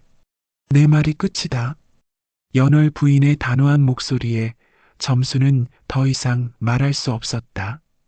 그저 눈물만 흘릴 뿐이었다. 그날 밤 연월 부인은 점순과 팔복이 마당에서 대화하는 소리를 엿들었다. 오빠, 마님이 저를 시집 보내려고 해요. 시집을? 왜 갑자기? 모르겠어요. 요즘 마님이 자꾸 이상해요. 오빠만 보면 얼굴이 빨개지고. 그런가? 나는 모르겠는데. 팔복은 여전히 순진했다. 연월 부인의 마음을 전혀 눈치채지 못하고 있었다. 오빠, 저 정말 가기 싫어요. 여기서 오빠와 함께 있고 싶어요. 점순아, 오빠는 어떻게 생각해요? 저를 보내고 싶어요? 팔복은 한참 생각했다. 점순아, 사실은 뭐예요? 나도 너를 보내고 싶지 않아. 하지만 마님이 내 앞길을 생각해서 하시는 말씀이니. 오빠도 저를 사랑하시잖아요. 점순이 팔복의 품에 안겼다. 점순아, 우리는 신분이 달라. 나는 머슴이고 너는. 그런 게 중요해요? 사랑하면 되는 거 아닌가요? 두 사람이 껴안는 소리가 들렸다. 연월 부인은 분노와 질투로 온몸이 떨렸다. 저 계집애를 당장 내보내야겠어. 다음 날 연월 부인은 결정적인 수를 두었다. 점순아, 김부자 집에서 조건을 더 좋게 해주겠다고 하더라. 무슨 조건이요? 땅 5마지기를 가져가라고 하더라. 혼수감으로 말이다. 5마지기요? 점순의 눈이 커졌다. 5마지기면 엄청난 재산이었다. 종의 신분으로는 꿈도 꿀 수 없는 액수였다. 그래, 그 정도는 줘야 제대로 대접받으며 살 수 있지 않겠느냐? 하지만 저는 내가 원래 자유민이었다고 해주겠다. 그러면 김부자 집에서도 함부로 대하지 못할 거야. 이는 점순에게 엄청난 제한이었다. 종에서 자유민으로 신분이 바뀌는 것이었기 때문이다. 점순은 고민에 빠졌다. 팔복과의 사랑도 소중했지만 평생의 안정도 무시할 수 없었다. 시간을 주세요. 생각해 볼게요. 시간? 좋은 기회를 놓치면 후회하게 될 거야. 그래도 팔복 오빠와 상의해보고 싶어요. 연월 부인은 속이 탔지만 기다려주기로 했다. 그날 밤 점순과 팔복의 대화가 이어졌다. 오빠 어떻게 생각해요? 5마지기 엄청난 돈이야. 돈이 문제가 아니에요. 오빠와 헤어지는 게. 점순아, 사실 마님 말씀이 맞는 것 같아. 팔복의 말에 점순은 깜짝 놀랐다. 오빠가 그런 말씀을 하시다니. 나는 아무것도 해줄 수 없는 머슴이야. 하지만 김부자 집에 가면 너는 떳떳한 며느리가 될 수 있어. 저는 그런 거 필요 없어요. 하지만 나중에 후회하게 될지도 몰라. 팔복도 고민이 깊었다. 점순을 사랑했지만 자신과 함께 있으면 점순이 평생 종의 신분으로 살아야 했다. 이틀 후 점순은 결정을 내렸다. 마님, 김부자 집에 가겠어요. 정말? 연월 부인은 기뻤지만 표정을 감췄다. 네, 팔복 오빠도 그러라고 했어요. 현명한 판단이다. 하지만 한 가지 부탁이 있어요. 뭐냐? 팔복 오빠를 잘 돌봐주세요. 오빠는 좋은 사람이에요. 점순의 말에 연월 부인은 가슴이 찔렸다. 점순이 떠나는 것을 기뻐하는 자신이 비열하게 느껴졌다. 알겠다. 팔복은 내가 잘 돌볼 테니 걱정 마라. 일주일 후 점순은 김부자 집으로 시집을 갔다.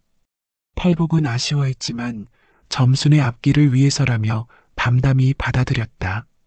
잘 가라, 점순아. 행복하게 살아야 해. 오빠도 건강하세요. 언젠가 다시 만날 수 있겠죠? 그럼 언젠가는. 점순이 탄 가마가 사라진 후 마당에는 쓸쓸한 기운이 감돌았다. 드디어 연월 부인과 팔복이 단둘이 남게 되었다. 점순이 떠난 지 일주일이 지났다. 연월 부인은 매일매일 기회를 엿보았지만 정작 팔복과 단둘이 있게 되니 용기가 나지 않았다. 내가 뭘 하고 있는 거지?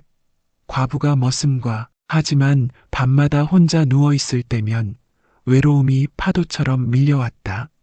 남편이 죽은 지 3년, 아직 30도 안 된 나이에 평생 이렇게 살아야 한다는 게 두려웠다. 점순이 떠난 후 팔복도 많이 조용해졌다. 일할 때도 예전보다 말수가 줄었고 저녁에는 혼자 마당에 앉아 달을 바라보곤 했다. 연월 부인은 그런 팔복을 보며 마음이 아팠다. 자신 때문에 점순이 떠난 것인데 팔복이 상심하고 있는 모습을 보니 죄책감이 들었다. 내가 너무 이기적이었나? 하지만 이미 저지른 일이었다. 이제는 앞으로 나아가야 했다. 어느 날 저녁 연월 부인은 결심했다. 더 이상 망설일 수 없었다. 팔복아, 이리 와라. 예, 마님. 팔복이 어기적거리며 왔다. 연월 부인은 평소보다 단정히 옷매무새를 가다듬고 있었다. 머리도 곱게 빗고 옅은 화장까지 한 모습이었다. 앉아라. 예, 앉으라고 했다. 팔복은 당황하며 마루에 앉았다. 연월 부인은 팔복을 빤히 바라보았다. 팔복아, 너는 이 집에서 살고 싶으냐? 당연히 살고 싶습니다, 마님. 마님께서 잘 돌봐주셔서 그럼 내 말을 잘 들어야 한다.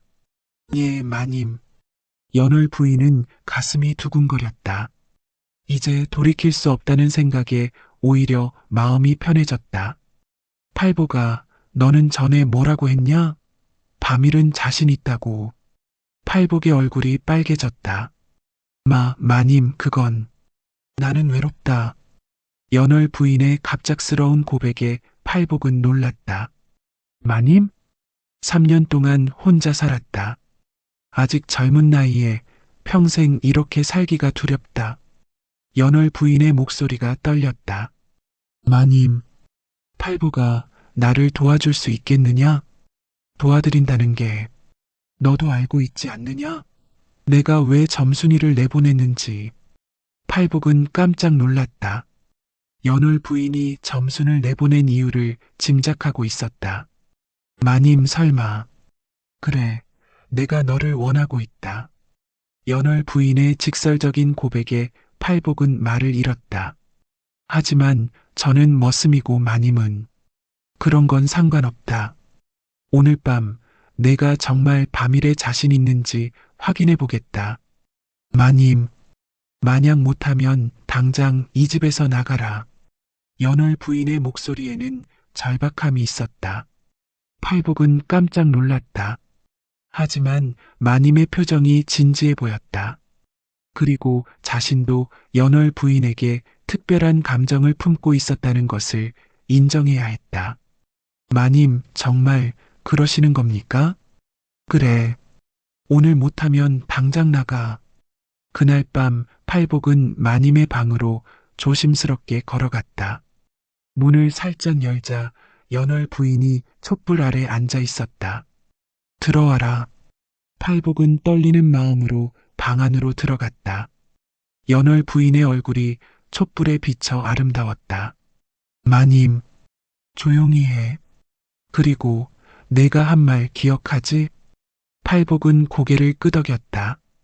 그리고 천천히 마님 곁으로 다가갔다. 마님, 정말 괜찮으십니까? 괜찮다. 아니, 괜찮지 않다. 나는 더 이상 참을 수 없다. 연월 부인이 팔복의 손을 잡았다. 굵고 거친 손이었지만 따뜻했다. 마님, 이제 그만 마님이라고 부르지 마라. 오늘 밤만은 그냥 연월이라고 불러. 연월님. 팔복의 목소리가 떨렸다. 그날 밤 두 사람은 오랫동안 서로를 확인했다. 팔복의 거친 손이 연월 부인의 부드러운 피부를 어루만졌고 연월 부인은 오래 잊고 살았던 여인의 기쁨을 되찾았다. 정말 자신 있다고 했더니 연월 부인이 팔복의 가슴에 기대며 중얼거렸다. 마님, 저를 믿어주셔서 감사합니다. 팔복의 목소리가 남자답게 깊어져 있었다. 이제 마님이라고 하지 마라. 연월이라고 해. 연월 누님. 누님도 아니야. 그냥 연월이. 연월. 처음 불러보는 이름이었지만 팔복의 입에서 나온 그 이름은 꿀처럼 달콤했다. 팔복아, 후회하지 않겠지? 후회라니요. 이런 행복이 세상에 있는 줄 몰랐습니다. 나도 그래. 이제야 진짜 살아있다는 기분이야. 그날 이후 두 사람의 관계는 완전히 달라졌다. 연월 부인은 팔복을 더 이상 머슴으로 보지 않았고 팔복도 자신감을 찾아 더욱 남자다워졌다. 하지만 이런 변화를 모르고 있는 것은 아니었다. 다른 머슴들, 특히 덕배가 눈치채기 시작했다. 하지만 세상에 숨길 수 있는 일이 어디 있으랴. 연월 부인과 팔복의 변화를 눈치챈 사람이 있었으니 바로 다른 머슴인 덕배였다. 덕배는 팔복보다 먼저 이 집에 온 머슴이었다. 덩치도 크고 일솜씨도 좋았지만 마님의 총에는 엉성한 팔복이 받고 있었다. 그것도 요즘 들어 더욱 심해졌다. 이상하다, 이상해. 덕배는 마당에서 중얼거렸다. 동료 머슴 철수와 갑돌이도 고개를 끄덕였다. 형님 말이 맞습니다. 요즘 팔복이 완전히 달라졌어요. 철수가 말했다. 그러게 말이야. 전에는 마님이 팔복만 보면 화를 내셨는데 요즘은 오히려 더 챙겨주시잖아. 갑돌도 거들었다. 그리고 팔복이 걸음걸이부터 달라졌어. 전에는 바보처럼 어기적거렸는데 이제는 당당하게 걸어.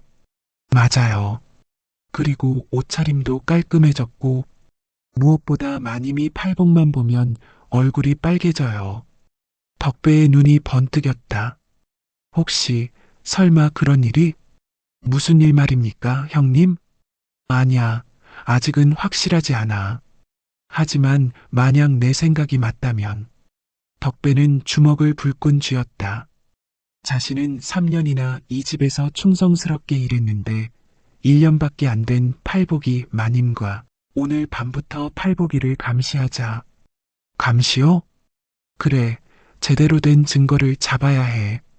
그날 밤부터 덕배 일당의 감시가 시작되었다. 처음 이틀은 별다른 이상이 없었다. 팔복은 평소와 다름없이 자신의 방에서 잠을 잤다. 하지만 사흘째 되는 날 밤, 덕배는 결정적인 장면을 목격했다.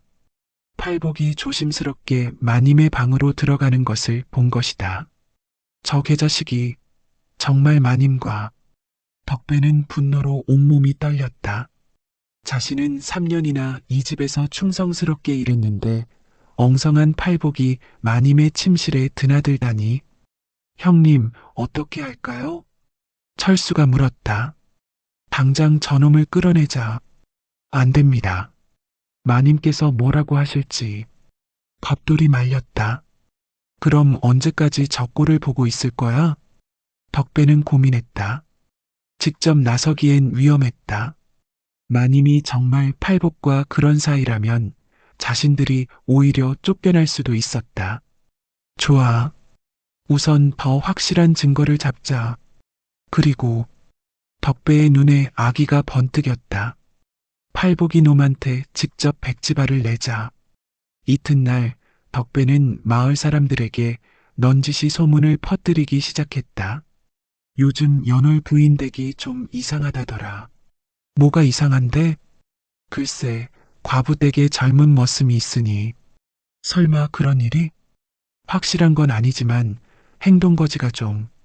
덕배는 직접적으로 말하지는 않았지만 사람들의 상상력을 자극했다. 소문은 빠르게 퍼져나갔다. 연월 부인이 머슴과 무슨 일이 있다더라. 아니, 그 정숙하던 분이?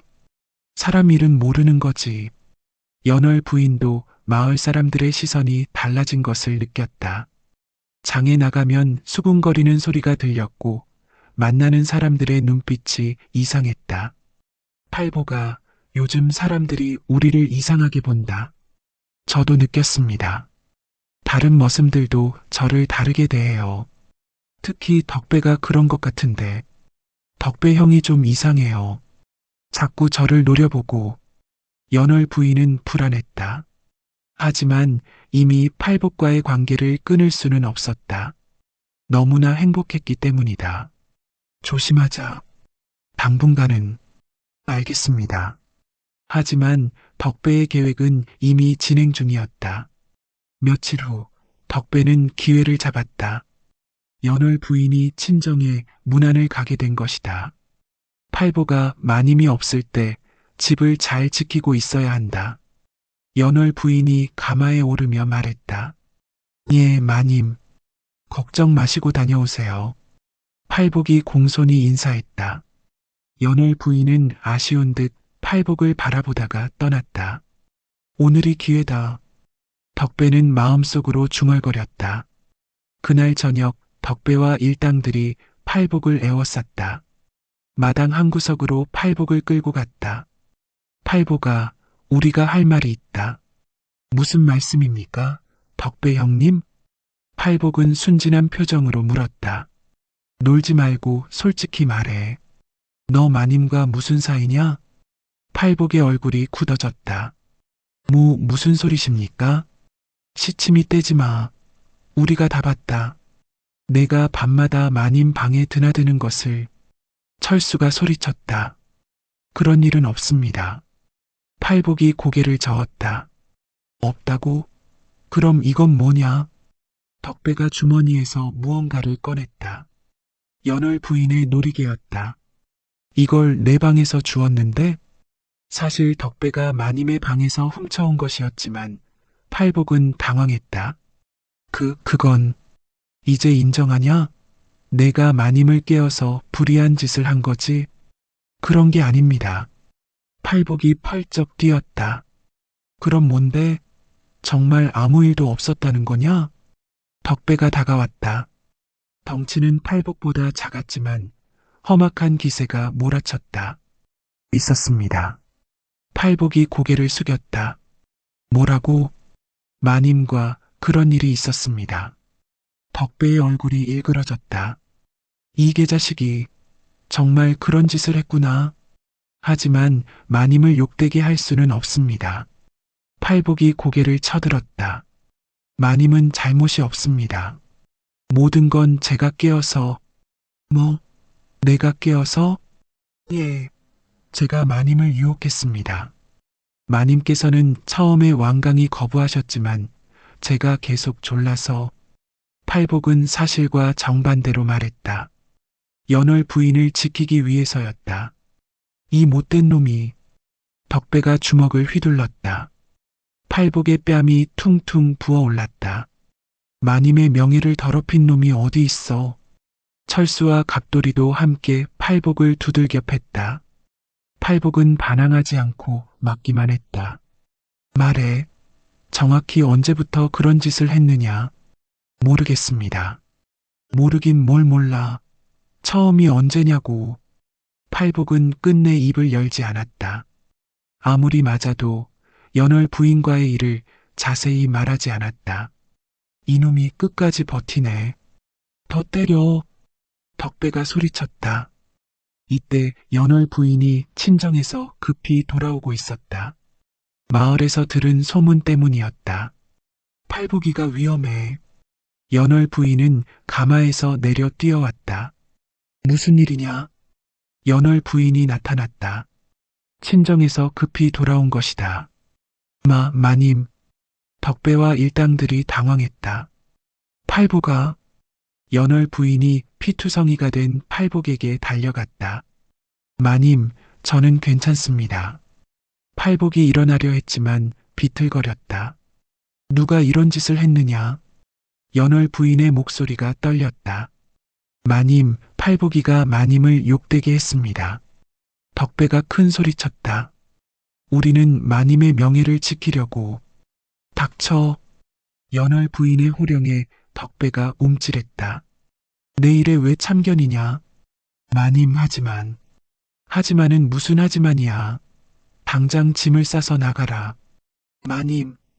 덕배와 일당들이 놀랐다. 나가라고 했다. 당장? 마님, 우리가 뭘 잘못했습니까? 마님의 명예를 지키려고. 내 명예는 내가 지킨다. 너희들이 참견할 일이 아니야. 연월 부인은 팔복을 부축해서 집 안으로 들어갔다. 덕배와 일당들은 어이없는 표정으로 서 있었다. 이상하다. 마님이 왜 저러시지? 정말 팔복이와 그런 사이인가 봐요. 그럼 우리는 어떻게 되는 거야? 결국 덕배와 일당들은 짐을 싸서 집을 떠나야 했다.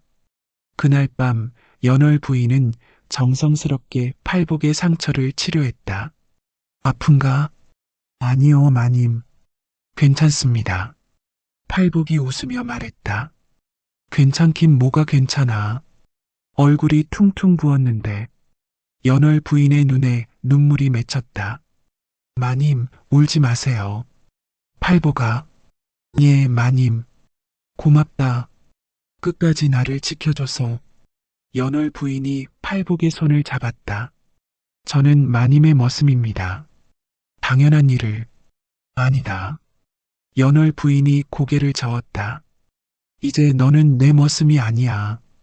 팔복의 얼굴이 굳어졌다. 혹시 자신도 쫓겨나는 건가? 마님, 너는 이제 내 남편이다.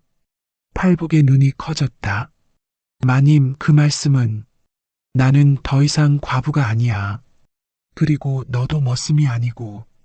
연월 부인이 팔복의 얼굴을 감싸며 말했다. 정말, 정말 그렇게 해도 됩니까? 물론이지. 내가 싫지 않다면. 팔복은 대답 대신 연월 부인을 꼭 껴안았다. 마님, 아니, 부인. 그래, 이제 나는 내 부인이야. 다음 날부터 연월 부인은 새로운 삶을 시작했다. 남은 머슴들을 모두 내보내고 논밭 일부는 소작을 주었다. 이제 팔복과 단둘이 살아갈 참이었다. 마을 사람들은 수군거렸다. 연월이가 머슴과 살림을 차렸다던데 머슴을 내쫓으려다가 오히려 서방을 얻었다니 참 희한한 일이야. 그래도 팔복이란 녀석 착하긴 하더라고. 덕배놈들한테 얻어맞아도 마님 욕은 안 했다잖아. 그것 봐라. 진짜 사랑이었던 거야. 하지만 연월 부인은 전혀 개의치 않았다. 오히려 당당했다. 사람들이 뭐라 하든 상관없어. 내가 행복하면 되는 거야. 팔복도 마찬가지였다. 이제 그는 머슴이 아니라 한 집안의 가장이었다. 예전처럼 엉성하지도 않았다. 사랑하는 여인을 지켜야 한다는 책임감이 그를 변화시켰다. 여보, 오늘 논에 나가서 일해야겠어요. 그래, 함께 하자. 두 사람은 함께 논에 나가 일했다. 주인과 머슴이 아니라 부부로서 함께하는 일이었다. 점심때가 되면 연월 부인이 도시락을 싸서 나왔다. 고생했어요. 밥 먹어요. 고맙습니다. 고맙긴요. 우리 사이에 무슨 고마움이 있어요? 두 사람은 논두렁에 앉아 함께 밥을 먹었다. 마을 사람들이 지나가며 구경했지만 신경 쓰지 않았다. 몇 달이 지나자 연월 부인에게 기쁜 소식이 있었다. 여보, 아이가 생긴 것 같아요. 정말요? 팔복의 얼굴이 환해졌다. 네, 확실해요. 우리 아이가. 팔복은 기쁨에 겨워 연월 부인을 들어 올렸다. 조심해요. 아이가 있다고 했잖아요. 아, 미안해요. 너무 기뻐서. 10달 후 건강한 아들이 태어났다. 이어서 둘째 아들, 그리고 딸까지 연월 부인과 팔복은 그렇게 해로하며 살았다고 한다. 마을 사람들도 처음에는 수군거렸지만 시간이 지나면서 인정하게 되었다. 진짜 사랑이었나 봐. 연월이가 행복해 보이네. 팔복이도 완전히 달라졌어. 이제는 제대로 된 농사꾼이야. 어느 가을날 저녁 두 사람은 마당에서 함께 달을 바라보고 있었다. 여보, 연월 부인이 팔복의 어깨에 기대며 말했다. 예, 부인. 후회하지 않아? 무엇을 말입니까? 이렇게 사는 것 말이야. 사람들 입에 오르내리고. 팔복이 연월 부인의 손을 잡았다. 부인, 저는 세상에서 가장 행복한 사람입니다. 정말? 정말입니다. 부인을 만나기 전에는 저도 몰랐어요. 이렇게 행복할 수 있다는 걸. 연월 부인도 미소를 지었다. 나도 그래. 남편을 잃고 3년을 혼자 살면서 인생이 끝났다고 생각했는데 새로운 시작이었구나. 부인, 사랑해요. 나도 사랑해. 두 사람은 그렇게 달을 보며 조용히 속삭였다. 덕배와 그 일당들은 다른 집으로 가서 일했지만 어디서나 문제를 일으켜 결국 마을에서 쫓겨났다. 욕심과 시기로 가득했던 그들에게는 당연한 결말이었다. 반면 점수는 김부자 집에서 잘 살았다. 처음에는 팔복을 그리워했지만 시간이 지나면서 자신의 선택이 옳았다는 것을 깨달았다. 그리고 연월 부인과 팔복의 소식을 들었을 때는 진심으로 축하해 주었다. 오빠가 행복하면 저도 기뻐요. 점순도 김부자 집 아들과 잘 지냈다. 비록 사랑은 아니었지만 서로 존중하며 살아갔다. 연월 부인과 팔복의 이야기는 마을에서 전설이 되었다. 신분의 차이를 뛰어넘은 사랑, 그리고 그 사랑을 끝까지 지켜낸 용기가 사람들에게 감동을 주었다. 몇 년 후 마을에 새로운 원님이 부임했다. 그는 연월 부인과 팔복의 이야기를 듣고 감동해서 직접 찾아왔다. 두 분의 사랑이 아름답다고 들었습니다. 과찬이십니다, 원님. 아닙니다. 진정한 사랑 앞에서는 신분이 중요하지 않다는 것을 보여주셨군요. 원님은 팔복에게 양민 증서를 내려주었다. 이제 팔복은 공식적으로 자유민이 되었다. 고맙습니다, 원님. 마땅히 해야 할 일이었습니다. 그날 밤 연월 부인과 팔복은 기뻐했다. 이제 정말 떳떳한 부부가 됐네요. 그래, 이제 누구도 우리를 업신여길 수 없어. 사람들은 말했다. 진짜 사랑 앞에서는 신분도 체면도 소용없구나. 연월이가 용기를 냈기에 행복을 찾은 거야. 팔복이도 마찬가지고 끝까지 부인을 지켜낸 게 기특해. 세월이 흘러 두 사람은 손자, 손녀들에게 둘러싸여 살았다. 아이들은 할아버지 할머니의 사랑 이야기를 들으며 자랐다. 할아버지, 할머니는 어떻게 만났어요? 그건 말이지, 할아버지가 힘이 세다고 자랑했는데. 무슨 힘이요? 바밀에 자신 있다고 했단다. 바밀이 뭐예요? 아이들의 순진한 질문에 연월 부인이 웃었다. 도둑을 잡는 일이란다. 정말요? 그래, 할아버지가 할머니를 도둑으로부터 지켜줬단다. 팔복도 웃으며 고개를 끄덕였다. 그리고 오랜 세월이 흘러 이 이야기를 들은 사람들은 이런 교훈을 얻었다고 하느니라. 욕심과 회방은 제 꾀에 제가 넘어가고 진심과 의리는 하늘이 도우신다. 진정한 사랑 앞에서는 그 무엇도 장벽이 될 수 없으며 서로를 지키고 아끼는 마음이야말로 세상에서 가장 귀한 보배라는 것을. 연월 부인은 용기를 내어 자신의 마음을 따랐고 팔복은 끝까지 사랑하는 사람을 지켰다. 덕배 같은 시기심 많은 자들은 스스로 몰락했고 점순처럼 현실적인 선택을 한 사람도 나름의 행복을 찾았다. 세상에는 여러 가지 사랑의 형태가 있고 여러 가지 행복의 모습이 있다. 중요한 것은 자신의 마음에 솔직하고 사랑하는 사람을 끝까지 지켜내는 것이다. 그리하여 머슴을 내쫓으려다 서방을 얻은 연월 부인의 이야기는 오늘까지도 사람들 입에 오르내리며 사랑의 힘과 용기의 소중함을 일깨워주고 있다고 전해지느니라. 이 이야기를 들은 사람들은 이렇게 말했다. 사랑에는 신분이 없고 진심에는 벽이 없다. 용기 있는 자가 행복을 잡는다.